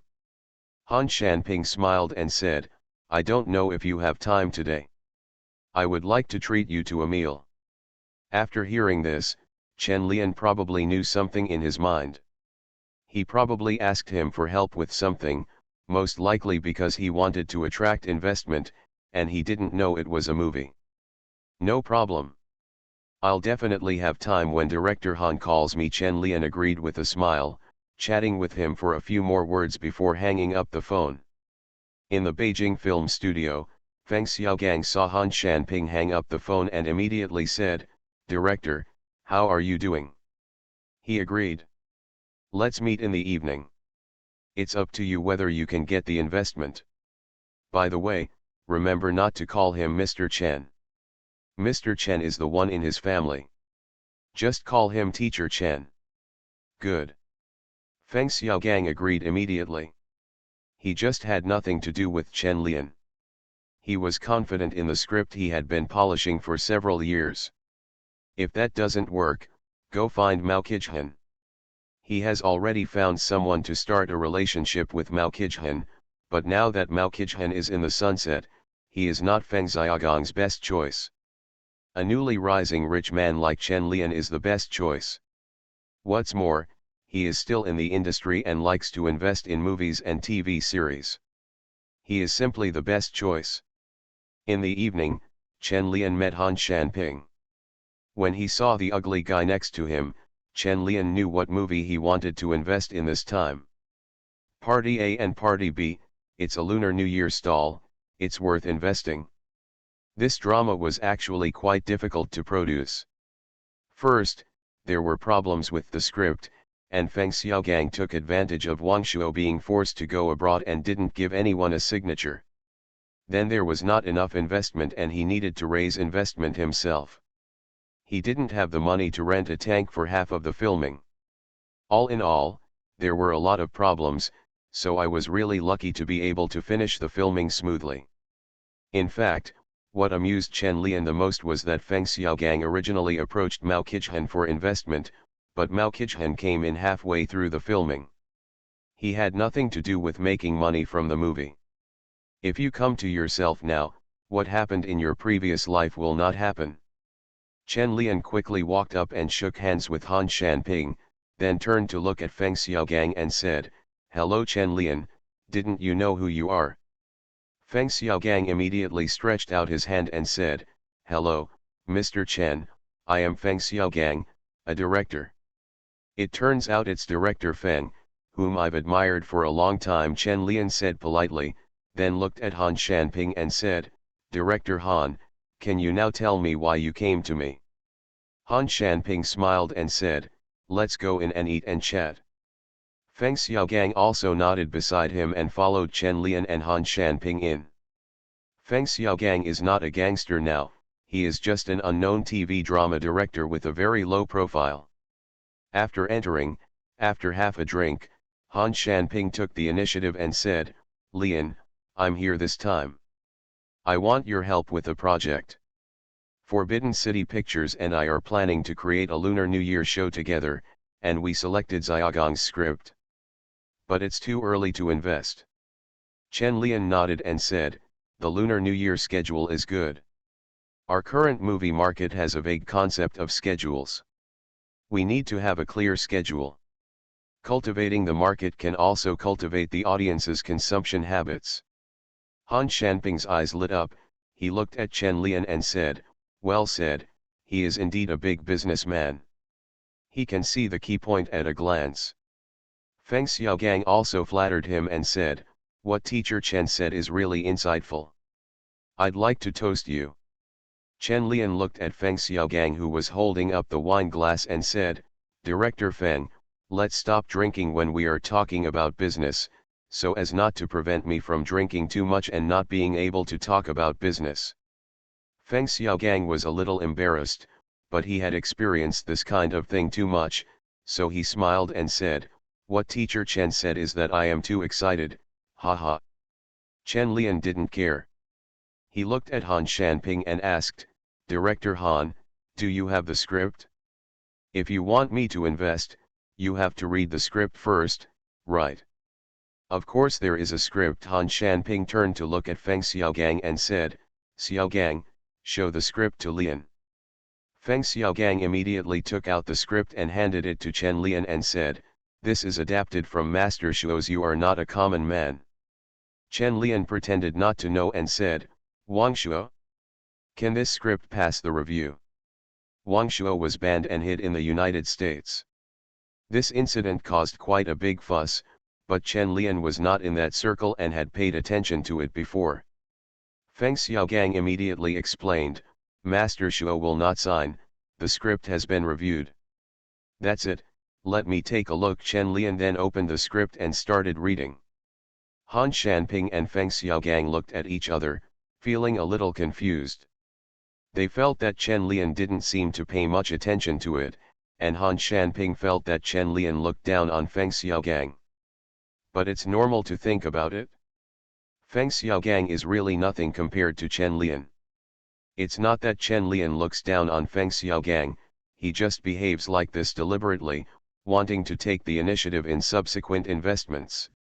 After Chen Lian spent more than 10 minutes reading it quickly, he frowned and said, "Isn't this script just a sketch?" Feng Xiaogang looked at Chen Lian's expression, feeling a little nervous and immediately explained, "I worked this out with many theater managers and screenwriters. It is absolutely in line with the market. There is a difference between commercial films and literary films." Chen Lian glanced at Feng Xiaogang and said nothing. Instead, he turned to look at Han Shanping and said, "Director Han, do you think this script can be successful?" Han Shanping actually didn't know for sure, but he couldn't say it wouldn't work. He could only nod and said, "I think the possibility of success is still very high." "Okay, if that's the case, I'll vote for this script." Chen Lian closed the script and looked at Han Shanping and said, "Director Han helped me in the beginning, so he treated it like I was giving back to the factory. No matter how much investment is needed, I will give it." Hearing what Chen Lian said, Feng Xiaogang immediately became happy, but Han Shanping was not that open. He originally just wanted to make connections, but somehow he still owed Chen Lian a favor. Thinking about Han Shanping, I finally understood why Chen Lian had always had such an attitude towards Feng Xiaogang. His feelings were to let himself accept this favor. Doesn't it mean that art is informal? We haven't talked about the specific cooperation content yet, that's all. There is nothing good about artists. The book review area is holding a lottery. You can participate in the lottery. You are listening to Novels at Bless Up channel.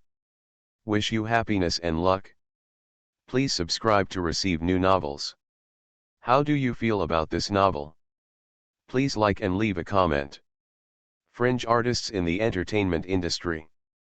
Author, Chizu de Xiaomao. Chapter 307. Chapter 297-295. It turns out there is an old sweetheart hiding. At night, in front of the bustling hotel, Chen Lian said goodbye to Han Shanping and Feng Xiaogang, got in the car with Party A and Party B's script and left. At the door of the hotel, Feng Xiaogang looked at the departing Mercedes-Benz with envy in his eyes. Han Shanping glanced at him, coughed and said, "Although Chen Lian agreed to invest for my sake, if he really wants to pay, there will probably be other conditions. Go back and talk to him yourself." Feng Xiao just came back to his senses and said immediately, "Thank you, director, you are more proud. I will go to him tomorrow and promise to get the investment as soon as possible." Seeing Feng Xiaogang's somewhat flattering look, Han Shanping felt a little more comfortable. Although he had taken on a favor today, the project was finally able to proceed smoothly. Thinking of money, Han Shanping couldn't help but sigh. The factory was really poor. He hoped that the New Year film produced this time would have a good result. Han Shanping patted Feng Xiaogang's bent shoulder, gave him a meaningful look, turned around and drove away. Feng Xiaogang stood at the door of the hotel and waited for Han Shanping to leave before taking out his phone and calling Su Fan. After a while, Su Fan drove his car and stopped in front of him. Feng Xiaogang had a happy smile on his face, opened the door and got in the car. "We also have a beautiful driver to pick you up." After getting in the car, Su Fan drove and asked, "You didn't drink too much, did you?" "No, Chen Lian doesn't like drinking," Feng Xiaogang explained casually and then said, "He agreed to invest, but the specific amount and how to invest has not yet been discussed." Su Fan glanced at the excited Feng Xiaogang and said, "I don't care about you gentlemen. I just want to ask when you and your wife are planning to divorce." "It's already being done, it's already being done." Feng Xiaogang's good mood disappeared instantly. He sat and lit a cigarette for himself and looked out the window, his mind filled with sadness. Divorce is not that easy, and he doesn't have the time to be busy with these things now. The most important thing is to make the movie well. Su Fan glanced at him and stopped urging him. He only needed to remind him what he needed to say. If he pushed too hard, it would be boring and the gain would not be worth the loss. When Chen Lian returned home at night, he heard the noise inside before he opened the door. As soon as he opened the door, he heard Beauty Chen's voice coming from the house, which almost frightened Chen Lian. However, when he heard clearly that it was the voice from the TV, he came back to his senses and felt that he was a little funny. How could Myron Chen come here without saying hello, and she had nothing to do with anything wrong? In the living room, Chen Zihan and Fan Bingbing were sitting on the sofa, watching the Qianyao drama on the TV, holding notebooks in their hands, looking like they were studying seriously. Chen Lian was really surprised. He knew that Chen Zihan was coming over at night, but Fan Bingbing came over and watched TV together. Chen Lian walked in, looked at them and said, "Why are you here watching TV?" Seeing Chen Lian coming back, Chen Zihan immediately threw away the notebook in his hand and jumped up into Chen Lian's arms. "Why are you back so early? Do you miss me?" Chen Lian patted Chen Zihan's back gently and said, "Come down first, there are still people here." Fan Bingbing was a little embarrassed to sit aside and watch. He regretted coming with Chen Zihan to watch the TV series. Fan Bingbing glanced at the watch on his wrist and couldn't help but muttered, "It's not like we went out to talk about things. Well, come back so early." Chen Zihan laughed and jumped off Chen Lian without any embarrassment. Chen Lian glanced at the TV and then asked, "Why did you come here? Do you have a VCD at home? Come watch old Qianyao dramas and learn from them," Chen Zihan explained. Chen Lian looked at Fan Bingbing, who was a little embarrassed, and said, "Bingbing, please stop looking. It's inappropriate." "Ah. Oh. I'm leaving now." Fan Bingbing thought Chen Lian was driving him away, so he immediately stood up and was about to leave. His face turned as red as an apple. He must have been disliked as a light bulb. Seeing Fan Bingbing's misunderstanding, Chen Lian quickly explained, "No, that's not what I meant. What I meant was that your role is very different from the previous Qianyao dramas, and it will not be good for you to watch it." Fan Bingbing was stunned for a moment, and then he realized that he had misunderstood. He looked at Chen Lian with some embarrassment and said, "I know, Teacher Chen, then I won't read it in the future." After saying that, she glanced at Chen Zihan, who was clinging to Chen Lian. Knowing that it was not appropriate for her to stay any longer, she said, "Teacher Chen, it's so late. I'll leave first so I won't disturb your rest." Chen Lian hummed and asked, "Where do you live? I'll ask Li Wan to see you off." "Don't bother, I can just take a taxi myself. The dormitory arranged by the company is not far from here." Fan Bingbing waved his hand quickly. "Okay, then slow down a little and call me back when you get there. It's not safe at night." "Okay, goodbye, Teacher Chen, and goodbye, Sister Zihan." After Fan Bingbing finished speaking, he ran away quickly, carrying his shoes outside the door before putting them on. It seemed as if Chen Zihan and Chen Lian behind him would become intimate if they stayed for a second longer. Seeing Fan Bingbing running away, Chen Zihan couldn't help laughing. He looked at Chen Lian and said, "Bingbing is so cute, he feels silly and smart at the same time." Chen Lian glanced at her and said, "Bingbing is not stupid, he just has little social experience. You are the stupid one." Chen Zihan said a little unconvinced, "How stupid am I?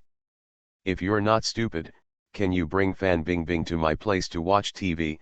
Chen Lian slapped Chen Zihan's buttocks speechlessly. It made her immediately snort, and she felt like she was in ecstasy. Fan Bingbing, who was squatting outside the door to put on his shoes, immediately blushed when he heard the voice, thinking that these two people really couldn't wait.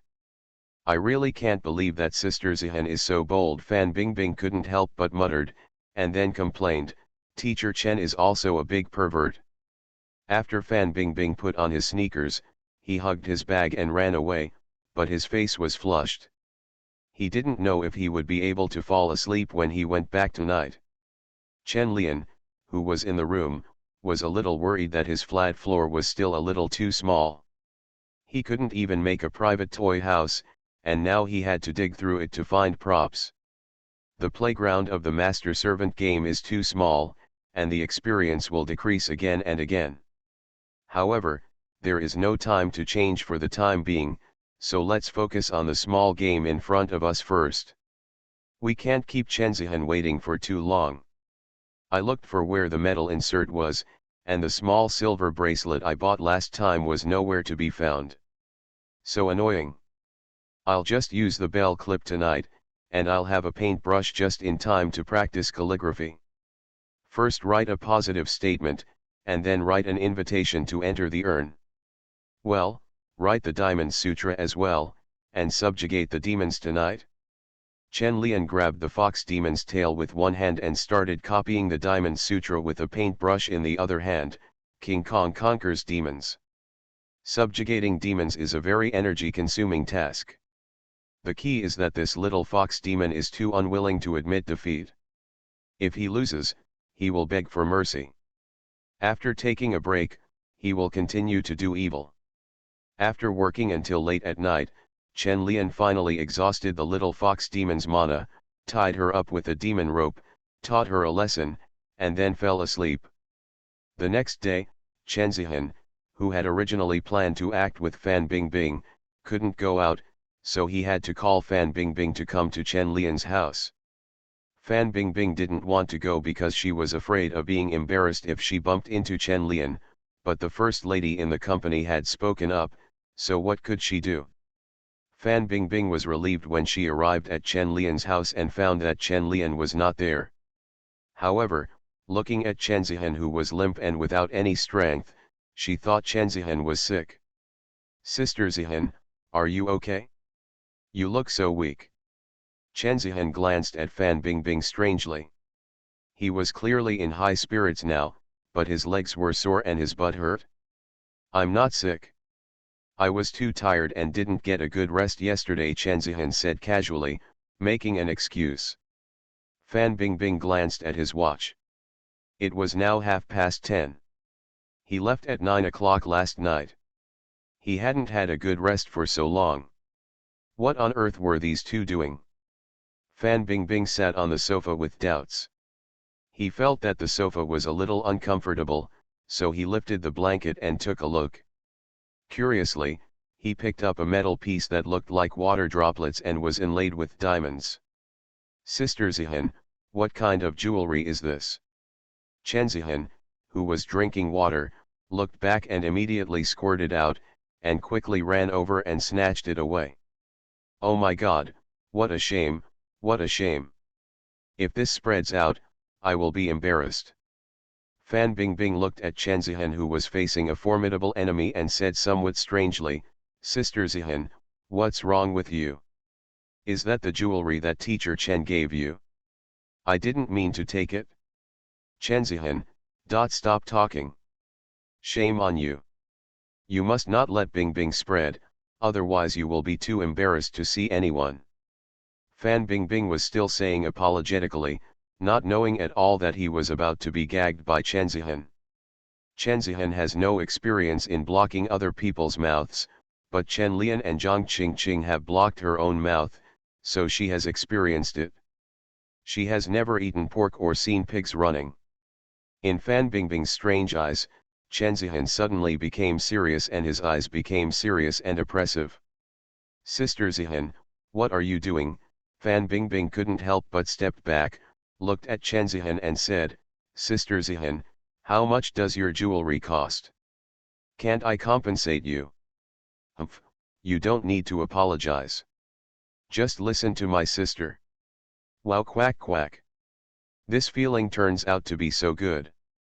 Chen Zihan crossed her arms and experienced a different kind of happiness. No one knows whether Chen Zihan's happiness can continue, but Chen Lian is in a dilemma now. He did not expect that Su Jinglei and Gao Yuanyuan would come to find him and take Zhang Yang with them. Chen Lian glanced at Su Jinglei, who was obviously quite haggard, and couldn't help but sigh in her heart. Wang Shuo, who had always supported her, went abroad, and she must be having a hard time now.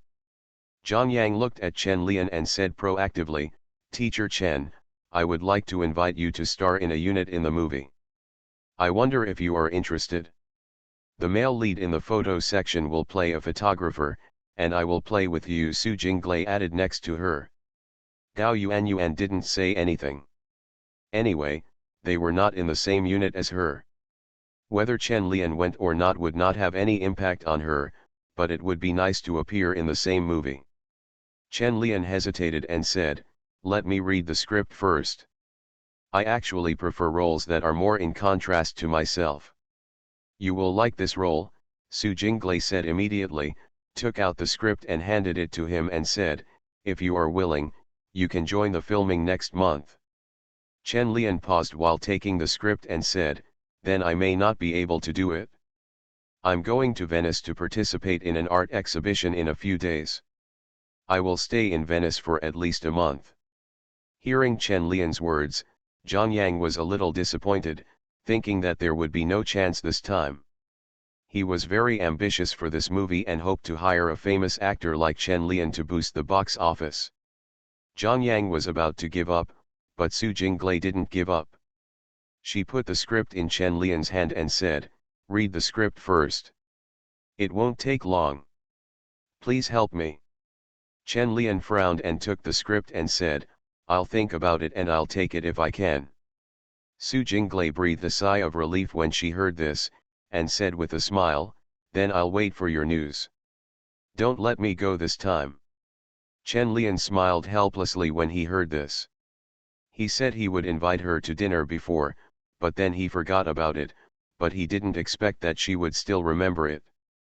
Gao Yuanyuan glanced back and forth at Su Jinglei and Chen Lian from the side, wondering if they had any adultery. If so, should she persuade Chen Lian not to accept it? Gao Yuanyuan thought for a while and decided to talk to Li Dabai about this matter. It was better to let that silly girl Li Dabai do such risky things. Let's just keep waving the flag and shouting from behind. We haven't succeeded yet. It's too risky to step forward now. If we expose ourselves in front of Beauty Chen again, we'll be doomed. Hibernate for a while first. Chen Lian didn't know what Gao Yuanyuan was thinking secretly. After chatting with Zhang Yang for a few words, he was ready to send them away. When sending Su Jinglei and Zhang Yang out of the company, they bumped into Chen Miran and Li Dabai. Chen Miran glanced at Su Jinglei and remembered that Su Jinglei had been interested in Chen Lian before. So she stopped and took the initiative to say hello, are you here to see Lian? Su Jinglei smiled and was not affected by Chen Miran's aura. She looked at her and said, yes, come with the director and ask Lian to play a role.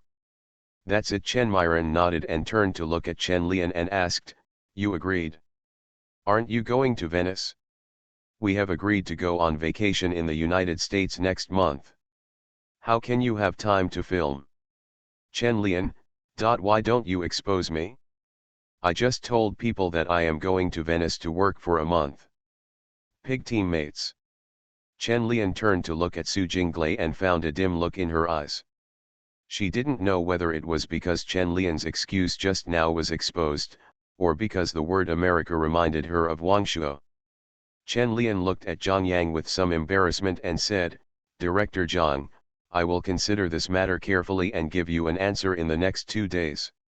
Okay, Zhang Yang gave up all hope, but still said with a smile, "Then I won't disturb Teacher Chen. See you later." "See you." After sending them out, Su Jinglei looked back at Chen Lian and made a gesture to make a phone call and have a drink. Chen Lian hesitated and nodded. Su Jinglei smiled and left with Zhang Yang after seeing it. Gao Yuan in the company was being caught and interrogated by Chen Myren. "Did you bring Su Jinglei here?"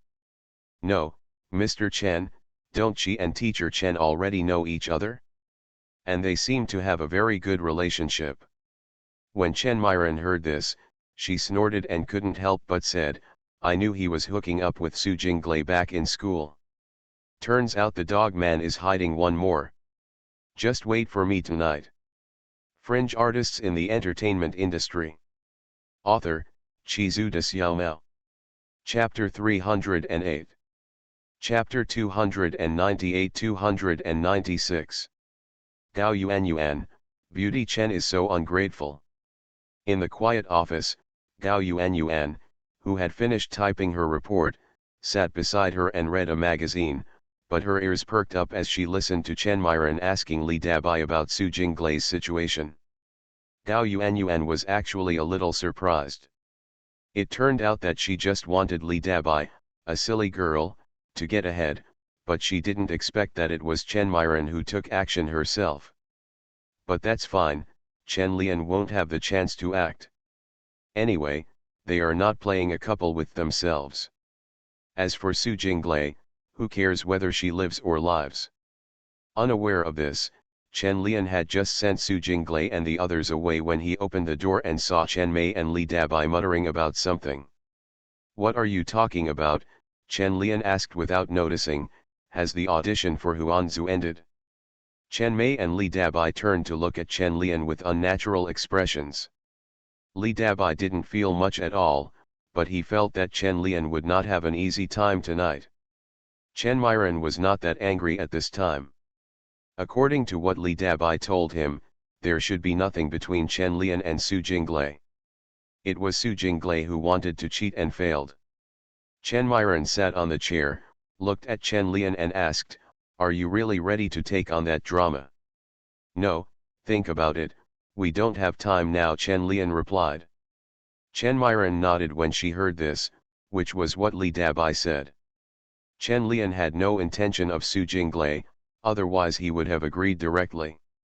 Chen Myren turned to look at Li Dabai and Gao Yuan and said, "You two go out and do your work." Gao Yuan was a little disappointed, and wanted to see how Chen Myren would take advantage of Chen Lian to steal her skills. Li Dabai went out without any reaction, and Gao Yuan followed him immediately.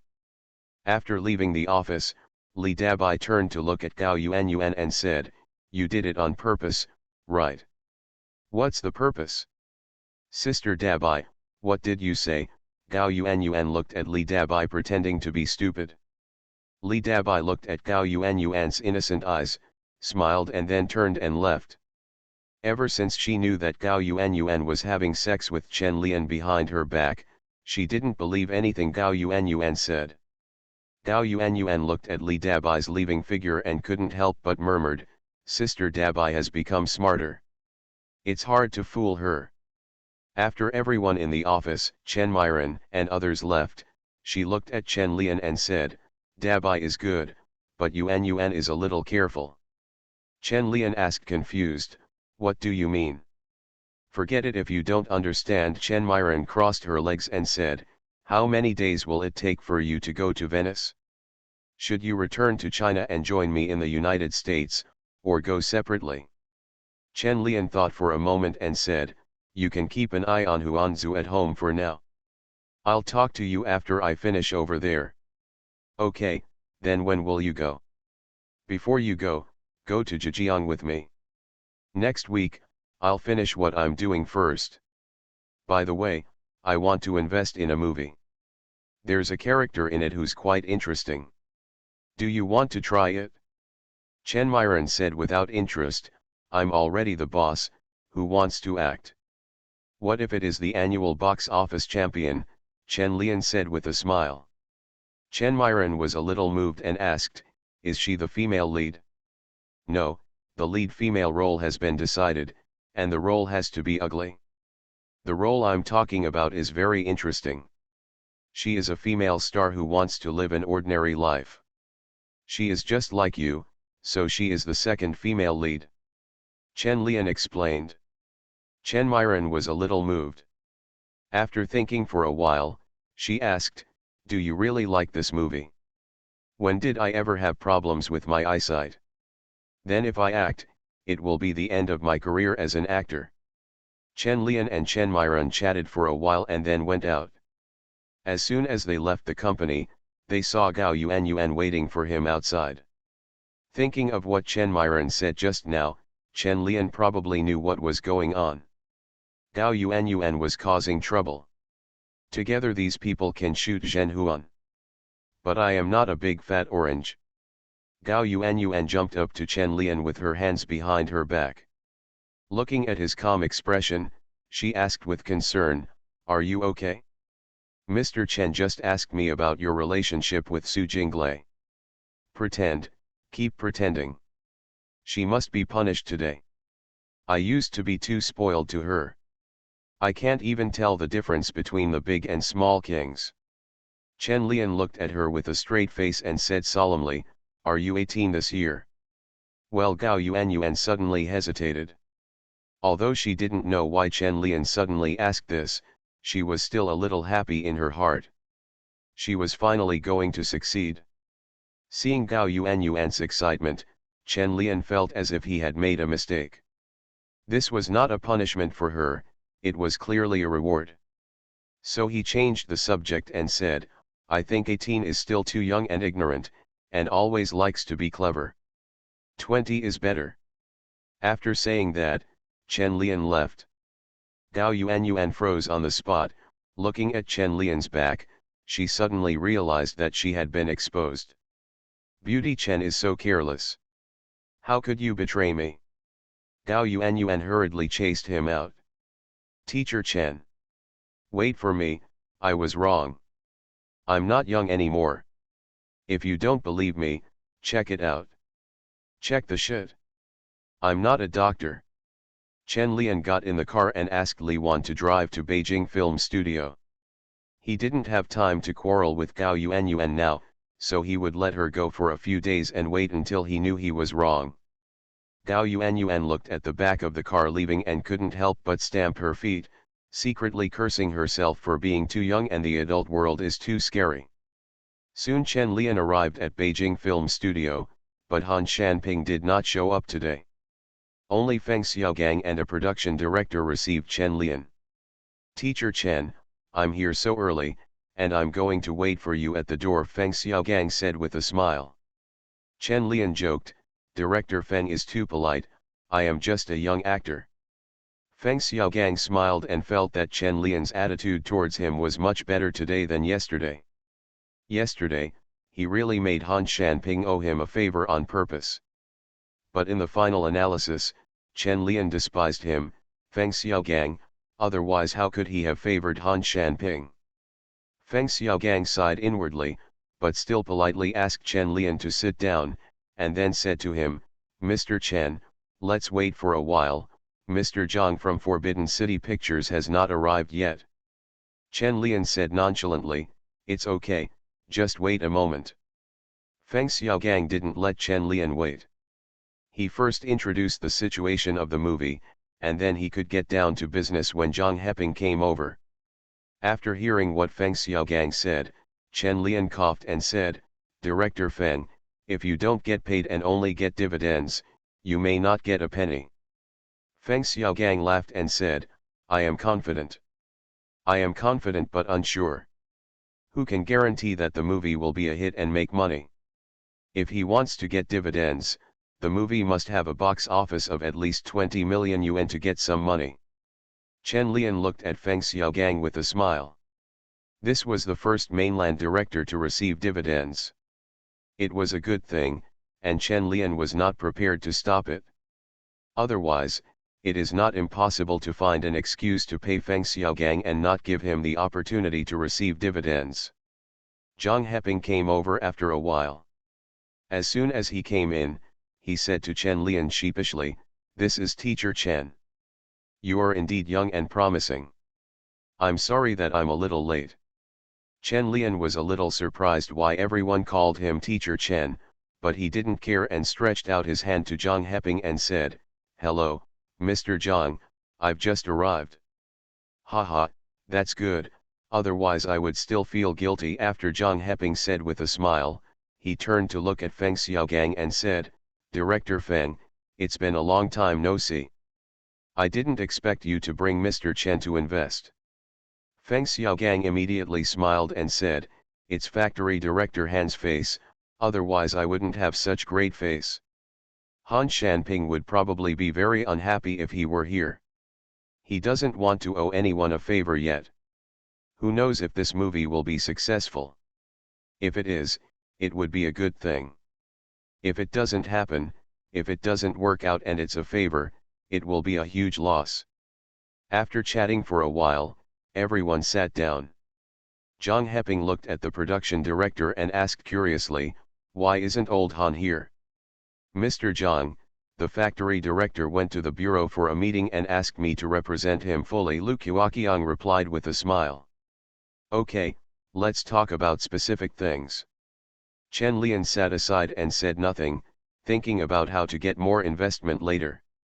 However, Han Shanping did not come today, which made Chen Lian a little confused about how to increase investment. They are all old foxes. Chen Lian sighed with emotion, and after listening to what they said, he said, "Isn't the investment of 6 million not enough? I read the script, but tanks are still needed, and Lu Di and Geu are also invited. The salary is quite high." Chen Lian's words made the scene a little embarrassing. They haven't collected the 6 million yet. This is the figure after Chen Lian's investment is included. They are also worried that Chen Lian thinks the investment is too big and doesn't want to invest. However, Zhang Heping was the first to react. He looked at Chen Lian and said, "Mr. Chen, do you want to invest more?" Feng Xiaogang also reacted. He turned to look at Chen Lian with excitement and said, "How much does Mr. Chen want to invest?" Chen Lian smiled and said, "The main thing is that what director Han said yesterday was right. This is an attempt in the film industry. It is of great significance to the future film and television industry. We can't come here casually. An investment of 6 million is still a bit petty." Feng Xiaogang and the others looked at each other, and a hint of surprise flashed through their hearts. They were not afraid of investing too much, but afraid of investing too little. Chen Lian pondered for a while and said, "I think 7 million is about the same. The crew doesn't need to be timid during filming." Zhang Heping did not show his happiness immediately, but looked at Chen Lian and said, "Teacher Chen, aren't you worried about losing money? I have confidence in director Feng's script, so I will treat it as a contribution to the film and television industry." Chen Lian looked at Feng Xiaogang with a smile and said, "The crew now has 5.5 million, and I will contribute the remaining 1.5 million. Hearing what Chen Lian said, what could the others say? Of course, they should applaud. This figure was calculated by Chen Lian. With an investment share of 21%, he could earn more than 1 million yuan from the box office of more than 30 million yuan. It would be meaningless if the share was smaller. Feng Xiaogang was very happy with Chen Lian's investment and couldn't help but ask, "Mr. Chen, are you interested in making a guest appearance? I'll add a role for you." Chen Lian immediately shook his head and said, "No, this kind of book is not suitable for me, but I think Tang Lijun's role is good, and I would like to recommend an actor." Feng Xiaogang was stunned for a moment. He reserved this role for Su Fan. Unexpectedly, Chen Lian fell in love with it. This made him a little embarrassed, but he immediately said, Mr. Chen's recommendation must be right. I don't know who I want to recommend. Chen Lian said with a smile, Beauty Chen, she has always wanted to play this kind of role, and she is ready to retire after the performance. This is a good topic. Hey, isn't this just right? Feng Xiaogang said with a smile, it's so suitable for the role of Tang Lejun. Zhang Heping didn't have any objections. Although Chen Miren's acting skills are not very good, she is more famous than Su Fan, so there would be no problem if Chen Miren plays the role. Moreover, it is a commercial film, and it is perfect that Chen Miren is ready to quit the film. Okay, then this matter is settled. When the contract is ready, I will pay the money, Chen Lian said with a smile. In fact, the most important thing for Chen Lian when investing in Party A and Party B is not making money. The beginning of a domestic New Year movie has a different meaning. When it comes to making money, Party A and Party B are not as profitable as Laojia's Xiaowu. Xiao's return on investment is much lower than that of Party A and Party B. If the cost of 500,000 is earned back 5 million, which is 10 times the profit, how much money can Party A and Party B make? Among the sixth-generation directors, the most profitable one is probably Laojia. The others are still struggling to make ends meet. Only Laojia soared into the sky after passing Xiaowu, and even radio and television couldn't hold it down. Speaking of Laojia, this guy should be finishing his work in the next 2 days. I don't know when he will come back, so I have to celebrate for them. Chen Lian thought about calling Mr. Zhou at night to ask about the situation, but after returning home, he felt something was wrong. Chen Zihan didn't know when he left, but he left Chen Lian's house in a mess, with water on the sofa. Chen Lian looked at the water stains on the sofa and couldn't help but sigh. Chen Zihan was fine in everything, but he felt a little immature. He was like a child. How could he still get water on the sofa after drinking water? After returning to the bedroom, Chen Lian couldn't help but slap his forehead. The bed in the bedroom was also in a mess, and the sheets were all rolled up, as if he had been caught. Chen Lian looked at the rope on the ground and the small toys on the bed and muttered, I don't know how to put them away when I leave. I'm so lazy, but did I use these little pink handcuffs yesterday? Chen Lian looked at the small handcuffs in his hand and fell into deep thought. At this moment, his cell phone suddenly rang. Chen Lian took one look and threw the small handcuffs on the bed and answered the phone. Are you free tonight? I'd like to buy you a drink. Su Jinglei's voice reached Chen Lian's ears. Chen Lian did not agree but said, I may not have time to shoot the movie, but I have time to drink. Then come on, it doesn't matter whether you act or not, Su Jinglei said helplessly. After making an appointment with Su Jinglei, Chen Lian made a phone call to Chen Zihan. Chen Zihan, you are going to die? What a mess you have made of my house. Come back and clean it up.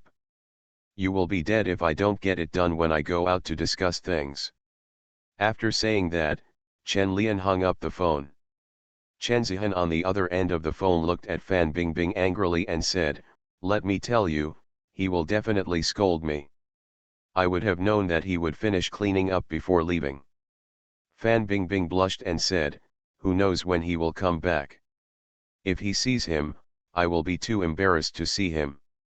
Chen Zihan chuckled and said, then I'll go and clean up with you now. He went out to drink with others and won't be back for a while. Don't want. Come on, little fat Bing, my sister will love you very much. Fringe artists in the entertainment industry. Author, Chizu de Xiaomao. Chapter 309. Chapter 299-297. I have punished her severely. In the noisy bar, Chen Lian felt quite comfortable drinking beer and didn't feel noisy anymore. Maybe it was because he played the role of a bar singer. Su Jinglei looked at Chen Lian and said, I thought you didn't like it here and were ready to change places. Where are you going to change to, Chen Lian asked curiously. Su Jinglei smiled and said, "How is my family?" Chen Lian exclaimed, "A woman with evil intentions." Haha, Su Jinglei laughed, suddenly looked at Chen Lian and asked seriously, "Why could you hold back that time? I don't look good." Chen Lian took a careful look at Su Jinglei and said, "It looks good, but I haven't thought about anything happening with you. It's good to be friends." Su Jinglei rolled her eyes and said, "You think of me as your buddy just because you think I'm ugly. Why don't you be friends with Chen Miren? Why don't you be friends with Zhang Qingqing?" Chen Lian took a sip of beer speechlessly and said, "Can't there be pure friendship between men and women?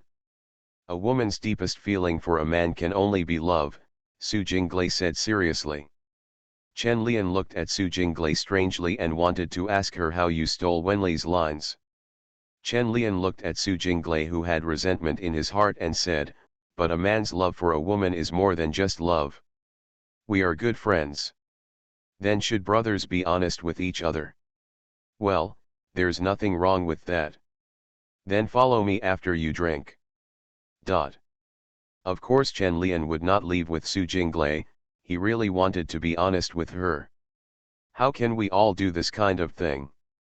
After the two had a few drinks, Su Jinglei looked at Chen Lian and asked, "You really don't want to act? Please help me. Do you need me to help you? You don't lack resources and connections." Chen Lian looked at Su Jinglei strangely. Everyone in the Beijing circle took good care of Su Jinglei. Su Jinglei shook her head and said, "It's different. You are so popular now, and working with you is beyond the reach of several resources." Chen Lian pointed at himself strangely and said, "Am I very popular? I have only filmed a few movies. You haven't done many movies, but you are famous as an artist and entrepreneur. Who in the industry can compare with you? Don't praise me. If you praise me, I won't leave with you at night. I can go with you. Don't want? Then it's right here. There's one behind." "Stop." Chen Lian immediately interrupted Su Jinglei's words, fearing that she would say something sarcastic and arouse his curiosity. "You don't give me any face," Su Jinglei said angrily. Chen Lian patted her shoulder earnestly and said, "We are all brothers, don't say such things." "Okay, then you drink me down and I won't say anything about it anymore." "That's what you said." Chen Lian is still very confident in his ability to drink, and he can still outgrow a little girl. However, sometimes there is a big difference between imagination and reality. As he drank, Chen Lian found that he couldn't seem to drink Su Jinglei, and his mind began to get confused. Su Jinglei still acted like a normal person. "Run, don't worry, run away." Chen Lian is shameless, but Su Jinglei has taken the initiative so many times. If she wants it, if she doesn't succeed this time, she, a big girl, has no shame. "Want to run? Come back you." When Chen Lian woke up the next day, he felt like his head was going to explode. He couldn't remember what happened after he was drunk last night, but he felt relieved when he saw that the clothes on his body were still there. She almost got hummed by her good brother, but she had a conscience and didn't take advantage of him. Chen Lian rubbed his temples and ran to take a shower. A minute later, Chen Lian's roar came from the bathroom. "Su Jinglei! It belongs to your uncle. Don't let me catch you next time." "Oh shit! Why are your pants on the wrong side?" "It must be Su Jinglei's fault. Have you lost your virginity or not?" Chen Lian was a little unsure, but he had no memory of last night at all. He must have been so drunk, and his body probably didn't react at all. Thinking of this, Chen Lian felt a little relieved. It wasn't that he disliked Su Jinglei, but he just didn't want to have that kind of relationship with her. It would be nice to be friends. Half an hour later, Chen Lian came out of the shower. Looking at the clean house, he was quite satisfied with Chen Zihan's performance. But why are she missing a few of her little toys? This girl shouldn't be taking them back to play with herself. In the apartment arranged by the company for Fan Bingbing, Chen Zihan and Fan Bingbing were studying the functions of these small toys. Fan Bingbing looked at Chen Zihan with a red face and asked in a low voice, "You've played them all before, why don't you know?" I was being played with. "Who knows how to play?" Chen Zihan muttered in a low voice. He was a little worried about why there are no instructions for these things. If I had known, I would have brought back Chen Lian's few small movie CDs. How about asking Zhang Qingqing next time? No, let's ask Chen Lian. But now she couldn't show her timidity in front of Fan Bingbing, so Chen Zihan looked at her and said, "I remembered how to play, come here and lie on my sister's lap." Fan Bingbing, I really want to refuse, but I am also very curious. Chen Lian had already taken a car to the company. In the car, Chen Lian looked at Li Wan and asked, "What time did Su Jinglei leave after sending me back last night?" Li Wan was stunned for a moment and said, "I don't know, Teacher Chen, I will send you upstairs and I will leave." "You hooked up with a girl and didn't you know?" Chen Lian, it has become an unsolved case. Forget it, don't think about it, whatever, just pretend it's nothing. No, there was nothing originally. In the company's office, Chen Myron saw Chen Lian coming in. She put down the documents in her hands and asked, "Has the movie been negotiated?"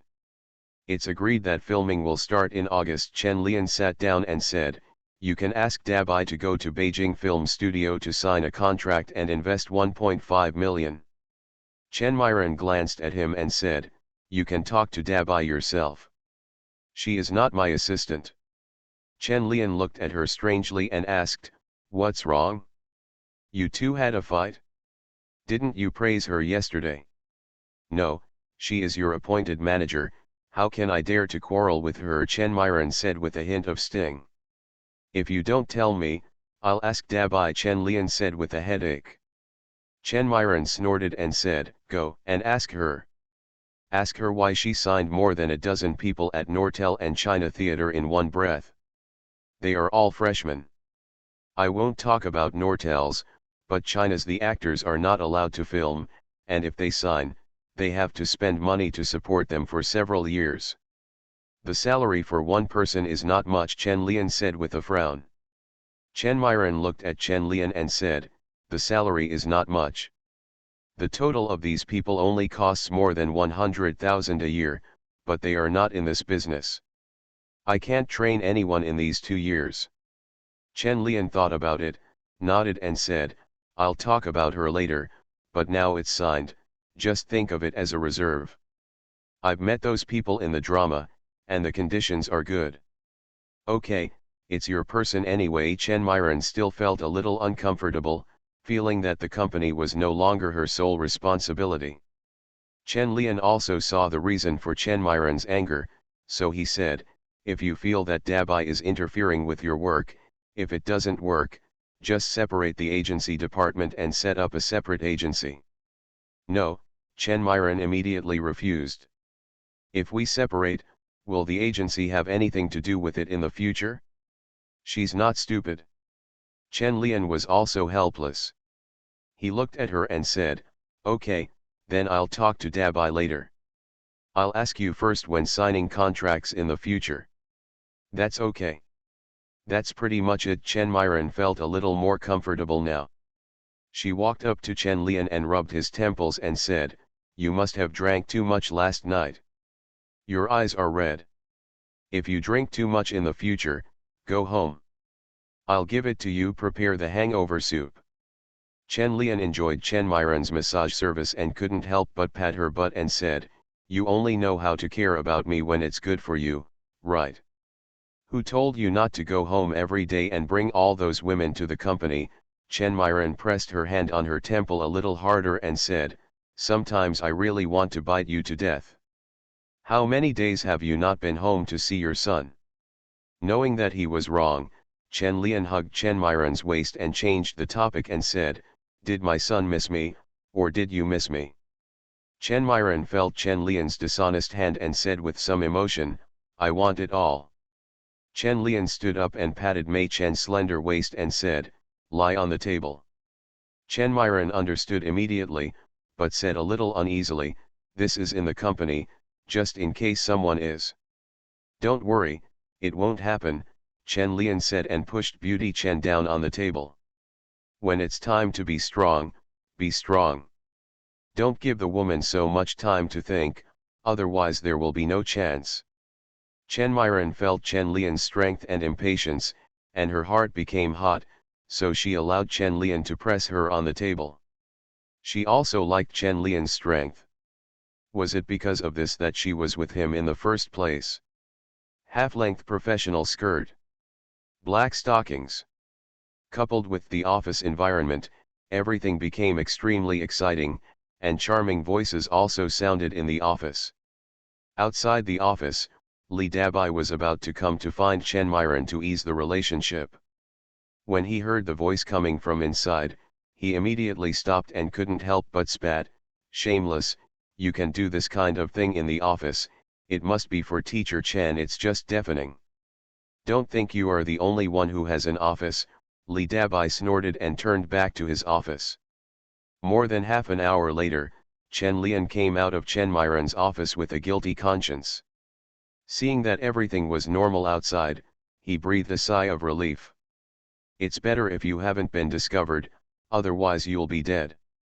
Chen Myron was sitting on the chair with beads of sweat on her forehead. She was too tired to speak. She covered her mouth and couldn't make a sound. It was very tiring, but it was also too exciting. She had to change clothes. Fortunately, there was someone in the office. Spare clothes, otherwise I won't be able to see anyone today. Chen Lian tidied up his clothes and prepared to talk to Li Dabai. He would definitely not scold her. The brokerage business was originally left to Dabai. She must have her own considerations on what she wanted to do. In the future, she would always talk to Chen Lian. It's not a big deal for beauties to quarrel. Chen Lian pushed away Li Dabai's office and looked at Li Dabai, who was working. He sat down and waited for her to finish her work before saying, Dabai, why did you quarrel with her? This is not your character. Li Dabai said unhappily, she has to take care of everything. It was agreed that I would be the one to make the decision in this regard, but now she wants to intervene again. She is the general manager after all. If you feel unhappy, stop doing it and continue to work as my assistant when you come back, Chen Lian said with a smile, I'm going to Venice in 2 days. I'm not used to not having you with me. Li Dabai hesitated for a while and said, no, I have signed so many people, I cannot be irresponsible. What if Chen Myron terminates the contract with them after I leave? Li Dabai's current thoughts are a bit like protecting the chickens. Chen Lian smiled and said, okay, but I'd better try not to have conflicts in the future. When signing contracts, don't just focus on newcomers. Famous people who don't have a management company can also go there, get in touch. I know, at worst, I'll go back and apologize to her. Li Dabai looked at Chen Lian resentfully and said, Teacher Chen, you just know how to help her. Chen Lian coughed awkwardly and said, I just taught her a lesson severely. Li Dabai's eyes became even more resentful. If I hadn't heard this, I would have believed your lies. Chen Lian looked at Li Dabai's eyes and wondered if she had just discovered it. He said with a guilty conscience, there is something else going on at the studio, so I'll leave first. After Chen Lian, who had fled, came to the studio, he saw Bo Qing packing his things as soon as he entered. Have you finished your painting? Chen Lian walked over and asked. Bai Qing turned back to look at him and said, after you finish the painting, pack up and leave for Venice at any time. When do you plan to leave for Venice? It will take time to build your installation. There are still some unfinished matters. Let's send the installation materials over today. Chen Lian thought for a moment and said, let's book a flight first and leave on Friday. Bai Qing asked curiously, what else do you want to do? Haven't you finished filming? It's a bit of a personal matter. It will be settled soon. Chen Lian didn't know what to say. He couldn't say that he was going to Zhejiang to meet with Chen Miren's family. Bo Qing didn't care that much, but just reminded him to pay attention to the time. Venice was about to start. Chen Lian also knew that time was tight, so he first airlifted the installation materials he had prepared in China. There were a lot of contraband in them, so a professional shipping company was required. God knows how much effort Chen Lian spent on these materials. It took a long time just to apply for various applications. The next day, I went to Zhejiang with Myron Chen. This was the first time Chen Lian came to visit. I was still a little nervous. If I didn't come, I would have to cooperate with the performance to make people feel at ease. This would also save Myron Chen from having to worry about this kind of thing every day in the future. Nagging to yourself. That night, Chen Lian, the uncle, was drunk with enthusiasm. Chen Myron looked at the sleeping Chen Lian and patiently wiped his body. She was already looking forward to having a good time with Chen Lian after going to the United States. I still need to get a certificate. If it's notarized, it's legal. The next day, Chen Lian accompanied Chen Myron to meet the 7th and 8th aunts. After receiving a lot of compliments, he hurried back to the capital. Chen Myron also complained that Chen Lian didn't stay a few more days, but she also knew that Chen Lian didn't like this, so she didn't say much, just looking forward to the subsequent trip to Las Vegas. Chen Lian returned to the capital and rested for one night before flying to Venice with Bo Qing. On the plane, Bai Qing looked at Chen Lian's tired look and couldn't help but said, "You must regret it now for letting you provoke so many women." Chen Lian hummed and leaned on her shoulder, looking for a hint of warmth. Among so many women, only Bo Qing could make him so relaxed. Bo Qing sighed inwardly and patted his arm gently, coaxing him to sleep like a child, but in her heart she didn't know when he would be able to calm down and whether she could wait until that day. You are listening to Novels at Bless Up channel. Wish you happiness and luck. Please subscribe to receive new novels. How do you feel about this novel? Please like and leave a comment. Fringe artists in the entertainment industry. Author, Chizu de Xiaomao. Chapter 310. Chapter 298. The Artist and His Muse. More than 10 hours later, the plane landed in Milan. This time Ji Fa did not come to pick up Chen Lian and Bai Qing.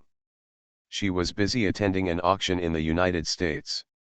Moreover, this is not the first time that Chen Lian and Bai Qing have participated in the Venice Art Exhibition, so she no longer needs to run around like an old lady to help arrange it.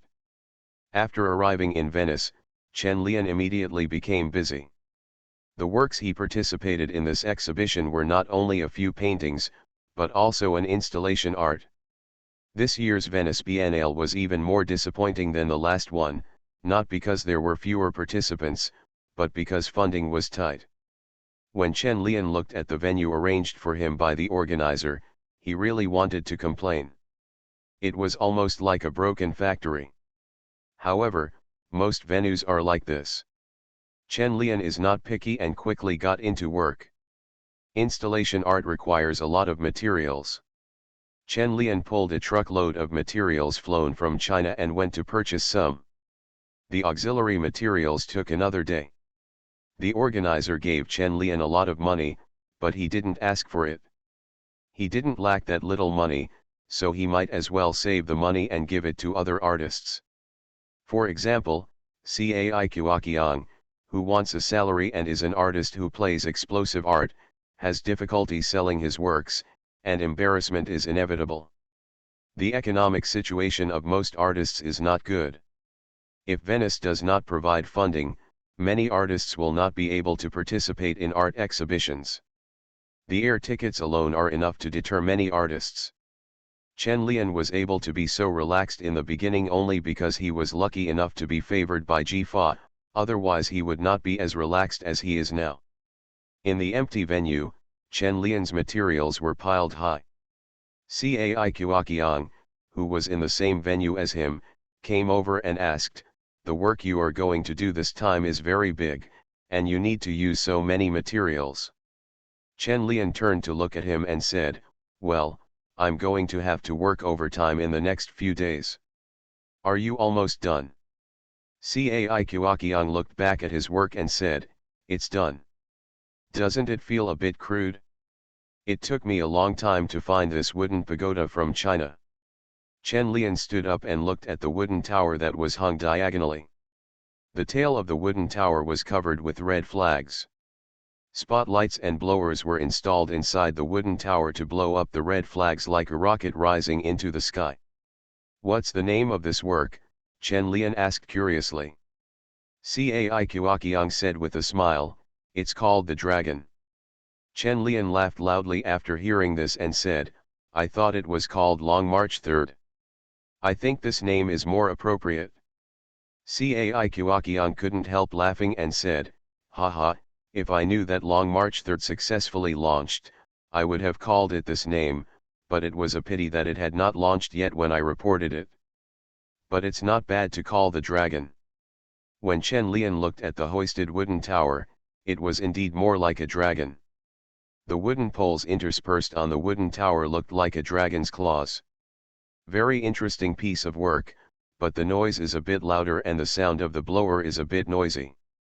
However, Cai Qiaqiang is a compatriot, so Chen Lian will naturally not dislike it, but the two artists next to him couldn't stand it, so they hung up their paintings and ran away. After Chen Lian chatted with Cai Qiaqiang for a while, he started working on his own work. Others had finished it, but he hadn't started yet. Chen Lian started working after sorting out all the materials he collected in China. Although the entire installation art is a whole, it has three parts: past, present, and future. The materials Chen Lian collected in China were mainly for the first two links. In the past and present, these two parts of materials cost Chen Lian more than 400,000 yuan. Chen Lian felt distressed when he saw these expensive materials. It was difficult to sell installation art, and so much money was spent on it. Bo Qing, who had installed his and Chen Lian's paintings outside the venue, also came over at this time. After coming in, he looked at Cai Qiaqiang's works for a while and then left, as if he had no interest. Bo Qing came to Chen Lian without disturbing him, and picked up the sketch he drew. It looked like a large device similar to the Masu Biring. Bo Qing knew what Chen Lian was thinking. The past, present, and future seem to be a line, but in fact they are a circle. Although technology is developing, history is constantly repeating itself, and human beings are spinning in history again and again. However, Bai Qing was still a little worried when he saw Chen Lian's materials. From the cold weapons of the Stone Age to the hot weapons of modern society, to the fantasy future science fiction weapons, it was like the history of the development of human civilization. In addition to these weapons, there are also various broken items, symbolizing the treasures of civilization that were destroyed by war. Bai Qing squatted beside him and watched Chen Lian shirtless as he built the basic structure of the Masu Biring, a huge rotating staircase. The stable steel structure allows people to step on it, but no one can reach the end of the future. If you step on it, it will fall off. War has no future, and the future of mankind will eventually be destroyed in war. It took Chen Lian a whole day to build the basic steel structure. It looked weird and ugly, but this was not the final look. Early the next morning, before dawn, Chen Lian appeared in the venue again and began to build the history of mankind on the steel structure, with dilapidated stones, broken fur, and broken bones. The Stone Age, where hair and blood were consumed, occupies 3 floors. Bronze swords full of patina, broken cauldron fragments, mulberry and hemp covered with sword marks, and pottery pieces with simple drawings on them. The Bronze Age slave era occupies 3 levels of stairs. The steps represent a period of history. Chen Lian was making a lot of noise while building this work. Although the art exhibition has not started yet, all the artists who came to participate in the art exhibition were attracted. People come to visit almost every day to witness the birth of Chen Lian's works. As the inviter, Germano also came over every day to follow Chen Lian's progress. He began to worry about whether Chen Lian could complete it as scheduled, and even thought about whether the venue should be delayed for Chen Lian's sake. Chen Lian didn't care about Germano's worries. He was immersed in his creation, but Bo Qing answered the question for him. Bai Qing looked at Chen Lian, who was half-finished and standing on the ladder with an old-fashioned rifle in his hand, and said to Germano, "Don't worry, he will complete it as scheduled." Germano looked at Chen Lian and said, "He should have come earlier. There are only 5 days left before the launch." "He has procrastination," Bai Qing replied calmly. Germano. Cai did not worry about this problem. Instead, he said enviously, "These materials cost a lot of money. Are those fakes or real?" "Most of them are imitations, and some are real," Bo Qing said next to him. "It's so rich, I don't even have a salary," Cai said with emotion. Germano said quietly from the side, "It's not our money. I will help you fight for your salary." Cai laughed awkwardly, and then asked, "How many can there be?" Germano glanced at Cai and said, "It's not easy to get a salary. How much do you want?" "The more the merrier." Time flew by, and in a blink of an eye, it was the day before the exhibition. Chen Lian's venue was crowded with many artists today, and many staff from the organizer also came, all curious about whether Chen Lian could successfully complete the work today. At the same time, I also want to witness the moment when this work is completed. Many photographers are already waiting with their cameras. Artists who engage in visual arts have also set up cameras to record the most important scene in the development of modern art in the 20th century. At this time, only the last few floors of Chen Lian's Masuba staircase were left. Everyone gathered around and waited quietly. The only sound in the entire space was the sound of Chen Lian tapping with a hammer. The crisp sounds are like hitting people's hearts, and every knock is a shock. As time continued to pass, the sky gradually dimmed. In the dimly lit venue, Chen Lian's eyes were particularly bright. At this time, he only had the last piece of material left in his hand. He only needed to put it together to complete the work. Chen Lian looked at the blue glass in his hand.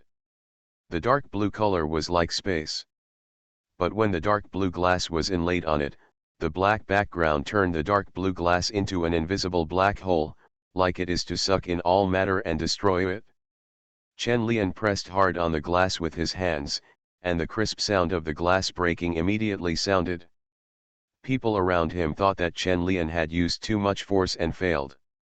"I felt very regretful that I could not succeed in the first attempt, but amidst everyone's worried looks, Chen Lian laughed happily. It's done. Wave 3, Destruction. A wave that has been sweeping history since the birth of mankind, war. This work is completed. Destruction and fragmentation are the final destination. This is the theme that Chen Lian wants to express. War will only bring destruction and fragmentation. This blue planet is slowly breaking like this piece of glass." Chen Lian raised his head and looked at the people around him, but his eyes only fell on Bai Qing. He looked at her and said with a smile, "I'm done." Bai Qing also smiled, walked over and gave him a hug, without any words, just a simple hug. The resonance of words is pale, and the resonance of the soul does not need to be told. The surrounding artists all applauded enthusiastically when they saw this scene, and cameras also recorded this scene, the artist and his muse. 10 days of continuous creation made Chen Lian physically and mentally exhausted. When the passion for creation faded and the excitement in his body dissipated, Chen Lian felt deeply tired. On the way back to the hotel, he leaned in Bai Qing's arms and fell asleep. Bai Qing gently stroked Chen Lian's hair, and ran his slender fingers across his eyebrows, as if to dispel all his fatigue. Bai Qing's fingers stayed on Chen Lian's forehead and said to himself, "I relied on you before, but now you are relying more and more on me." You will only think of me when you are tired. Chen Lian, who was sleeping soundly, frowned slightly, wondering if he had a nightmare. Chen Lian slept peacefully, as if he had returned to his mother's arms. When he woke up in Bai Qing's arms the next day, he hugged her greedily and refused to get up. Get up, I won't be able to lift my hands if I don't get up. Bai Qing pinched Chen Lian's nose and said. Chen Lian arched his head reluctantly, and then sat up. After running to wash up, Chen Lian became lively again. Watching Bai Qing rub his sore arms, he took the initiative to knead her. Bai Qing looked at Chen Lian, whose eyes became clear again, and suddenly missed the Chen Lian of yesterday. If he had known better, he would have let him sleep a little longer. Are you feeling better? Chen Lian looked at Bai Qing and asked. Bai Qing moved his arms and said, much better, let's go, the opening is about to begin. Chen Lian nodded and stretched out his hand to hold Bai Qing and said, let's go. There were many more artists participating in this year's art exhibition than in previous years, and many people came to visit. The opening ceremony was very lively. Although there was no red carpet like the film festival, the appearance of Chen Lian and Bai Qing still attracted a lot of attention. Reporters take photos and conduct interviews. There is no way, the Venice Art Exhibition is the world's top art exhibition, and Chen Lian is the topic of this year's art exhibition, which is equivalent to Chen Lian being the topic of the world's art world this year. Chen Lian has become the most popular artist among modern artists. Ji Fa, who is far away in the United States, now regrets that she did not go to Venice. The trio did not get together at such an important moment. Ji Fa read the news in the newspaper and immediately picked up the phone to book a ticket. The trio is indispensable. Must fit together. On the opening day, Chen Lian's exhibition hall was the most visited one. The empty exhibition hall was filled with people, and everyone focused their attention on Chen Lian's works. Cai Qiaqiang stood next to Chen Lian and said with some distress, no one has seen my works. This venue has almost become your private exhibition hall. Chen Lian couldn't help but laugh. Seeing his dragon coming, he said, it hangs so high that no one will miss it. Maybe, but your works are even more shocking. Cai Qiaqiang looked at Chen Lian and said, I didn't expect you to be an anti-war activist. Chen Lian thought for a moment and said, that's not entirely true. It's just that 99% of wars are meaningless and are caused by human selfish desires. 100% of wars are caused by human selfish desires. Cai Qiaqiang thought of his work in the United States last year, looked at Chen Lian and said, when I was at the US nuclear test base last year, I kept thinking about whether there is justice in war. Japan ended its war of resistance with peace, which seemed just, but ultimately it was a meaningless war. Chen Lian glanced at him and said nothing. Maybe he was right.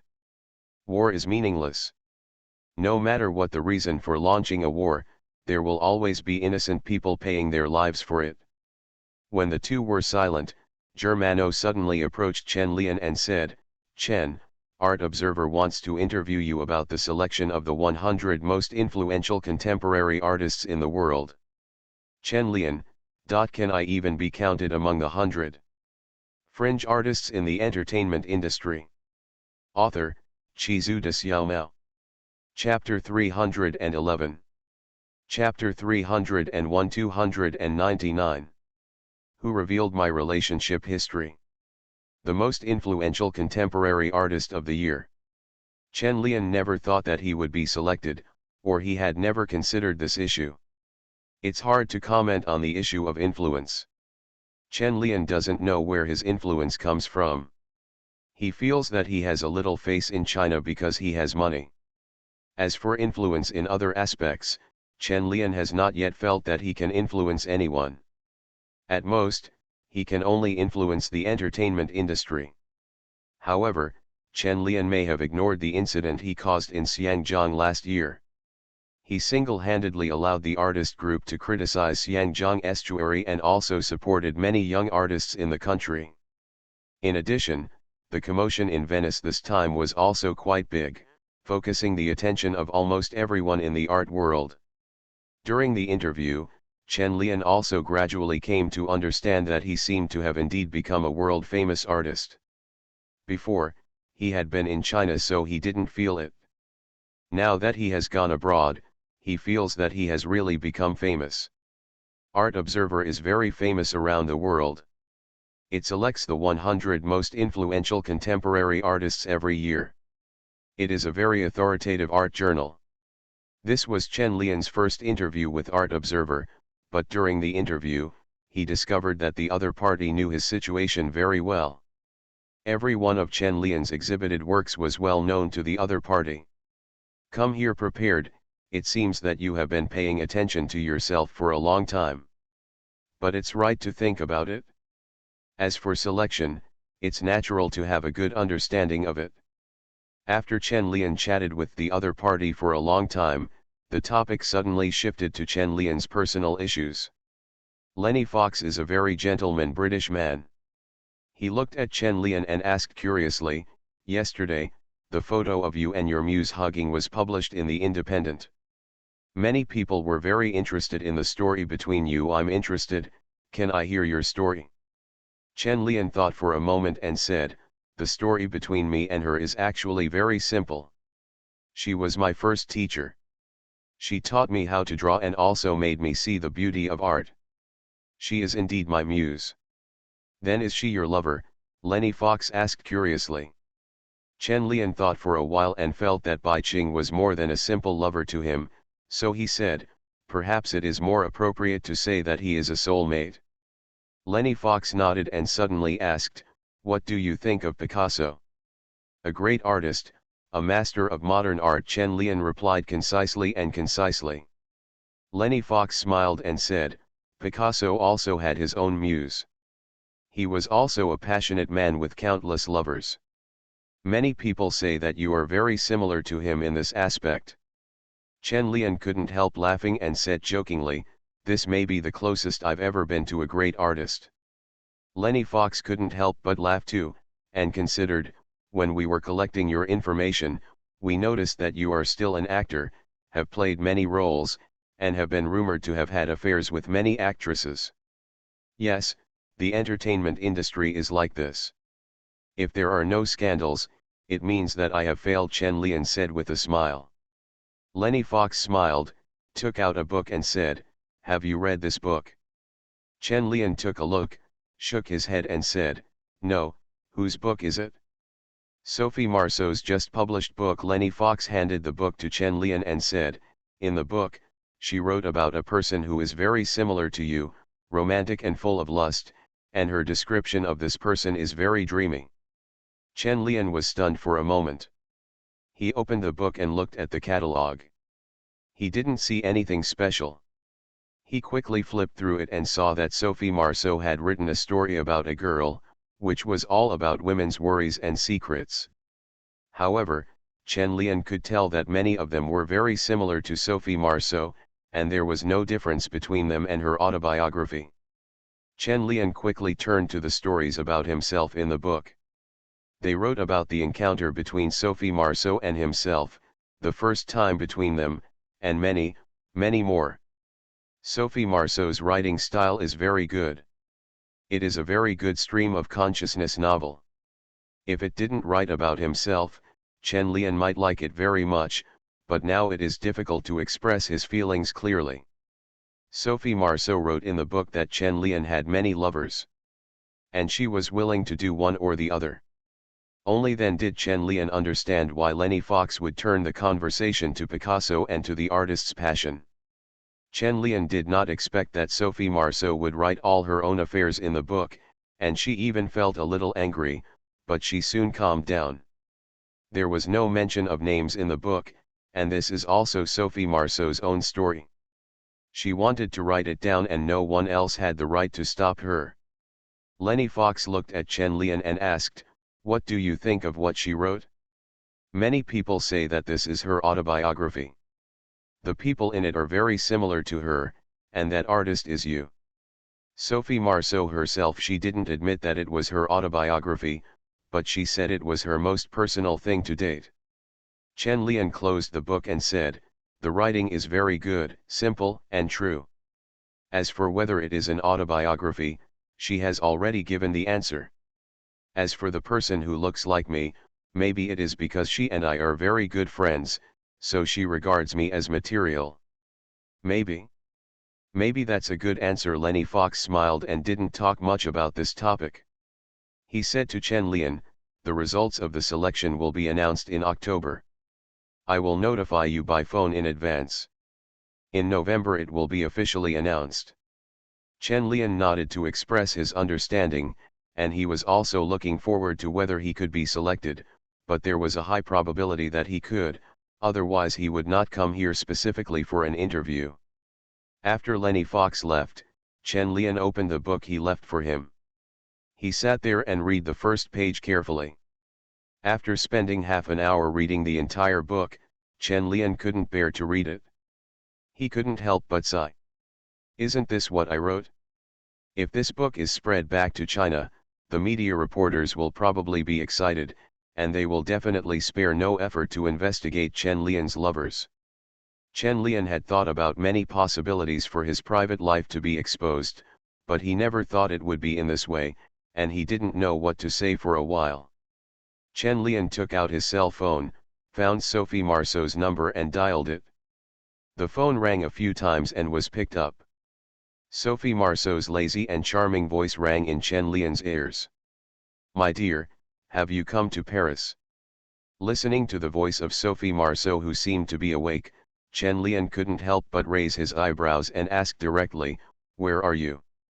"I'm in Paris." Sophie Marceau was sober and took the phone to explain, "I just came back from New York." "Then you wait for me in Paris." "I'll go there tonight." After Chen Lian finished speaking, he hung up the phone. Chen Lian found Bo Qing with a book and told her that he was going to Paris. "What are you going to do in Paris?" "It just started today," Bai Qing asked strangely. She knew about the relationship between Chen Lian and Sophie Marceau, but she couldn't figure out why she left on the first day. "Read this book." Chen Lian handed it to Bo Qing and said, "I'll be back tomorrow." "It's getting late. I'll go to the airport first." After Bai Qing waited for Chen Lian to leave, she opened the book and started reading. She couldn't help but frown at the end, feeling a little uncomfortable. Seeing other women describe how intimately they were having sex with Chen Lian, Bai Qing couldn't help but feel angry. Moreover, she had a rich imagination, and pictures would appear in her mind when she read those words. What is the difference between this and seeing it with your own eyes? Bai Qing closed the book angrily. It was the first time he hated a person so much. How could such a thing be written and published openly? Thinking of Sophie Marceau's fame, Bo Qing was suddenly worried whether the sales of this book would be very good. Does that mean that Chen Lian would appear naked in front of everyone? Bo Qing would blush after reading some of the detailed descriptions in the book. It was hard for her to imagine what impression people who had read this book would have on Chen Lian. No wonder Chen Lian went to Sophie Marceau to settle a score with her. It is very convenient to go to Paris from Venice, which takes more than an hour by plane. When Chen Lian appeared at the Paris airport, the night in Paris had not yet fallen, and the setting sun was hanging precariously on the horizon. The sunset did not fall, but Chen Lian's heart did. When Chen Lian was waiting for his flight at Venice airport, he saw Sophie Marceau's book in the airport bookstore. According to the bookstore owner, this book was a bestseller and was published for less than 1 year. It has sold more than 200,000 copies per month. You don't even have to look at Chen Lian at the Paris airport, there will definitely be a book by Sophie Marceau, and I guess all bookstores in Paris will have this book. On the way to Sophie Marceau's house, Chen Lian lit a cigarette for the first time and looked at the scenery outside the car window, wondering if everyone outside had read Sophie Marceau's book. It wasn't that he felt ashamed, but that Chen Lian's scumbag's fig leaf was suddenly pulled off, and he felt a little depressed for a moment. The most important thing is that rumors will drown those women related to Chen Lian. Chen Lian didn't care. He didn't lose a piece of meat even if he was scolded a few times. He didn't care about his reputation. It didn't matter even if he was banned. But he felt sorry that they suffered this for no reason. Soon Chen Lian arrived at Sophie Marceau's house, holding a bouquet of flowers bought at the flower shop downstairs. Roses with thorns were really suitable for Sophie Marceau. As soon as the door opened, Chen Lian saw Sophie Marceau wearing sexy pajamas, raising her feet and looking at him seductively. Chen Lian's eyes did not waver. He just handed the flower in his hand to her and said, "This is for you. Congratulations on the publication of your novel." Sophie Marceau noticed that Chen Lian's attitude was a little cold, so she reached out to take the flower, sniffed it and said, "Are you angry? Are you angry that I wrote you in the book?" "It's not that I'm angry because you wrote about me, but you should talk to me." Chen Lian walked in and said, "When the editor of Art Observation gave me this book today, I was shocked." Sophie Marceau then put down the flowers and looked at Chen Lian and said, "But it's very romantic, isn't it? I like the story between us, and I can't help but want to share it. Does this cause trouble to you?" Chen Lian looked into Sophie Marceau's beautiful eyes and could only say, "This is not a moral thing in my country. The atmosphere there is very conservative, and my personal life will be affected. But this is your own choice, isn't it? Just like I choose to be with you, but I never ask for anything, and I am willing to be your lover." Sophie Marceau looked at Chen Lian and asked. Chen Lian was silent, and finally sighed helplessly and said, "You are right, it was my own choice, and you did nothing wrong." Sophie Marceau looked at Chen Lian and said, "Then why are you angry?" "Because this is not my business alone." Chen Lian looked at Sophie Marceau and said, "You can also think that I am not as brave as you. This kind of thing is immoral in my country." Sophie Marceau reached out to hold Chen Lian's hand, pulled him into the living room and said, "There is nothing immoral about this. You didn't hurt anyone. I think they are willing to do it just like me, and you never did to deceive or conceal. Yes, but once it is exposed, it will affect them and hurt them. You should know how interested reporters and gossip media are in this kind of thing." Chen Lian looked at her and said, "Not everyone will be like you. Don't care what other people think." Sophie Marceau put her arms around Chen Lian's neck and said, "So you are angry because they will be hurt?" Chen Lian was silent for a while and nodded and said, "Yes." Sophie Marceau smiled, looked at Chen Lian and said, "You are really good. At this time, you still want to protect them instead of worrying about yourself." Chen Lian shrugged his shoulders and said, "I'm not worried about myself. At most, I won't act in the future, and my artworks will no longer be exhibited in the country." Sophie Marceau smiled and said, "Don't worry, this matter will not be as serious as you think. I will not sell my books in China." "I hope so, but I have to prepare in advance." Chen Lian looked at Sophie Marceau and said, "I hope it won't affect their lives." "Okay, don't worry about those problems." Sophie Marceau took Chen Lian's hand and put it on her waist and said, "We haven't seen each other for a long time, and I don't want to spend the whole night discussing other women with you." Chen Lian's hands felt Sophie Marceau's delicate skin, and he couldn't help but rub her back. He looked into her beautiful eyes and lowered his head to kiss her. The thin pajamas slowly fell to the ground. Sophie Marceau stepped on the carpet with her white feet and tried to raise her toes in response to Chen Lian's kiss.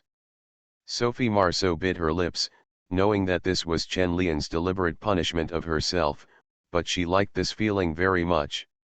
The two feelings brought by the stinging of rose thorns and the cold dewy petals were both romantic and domineering.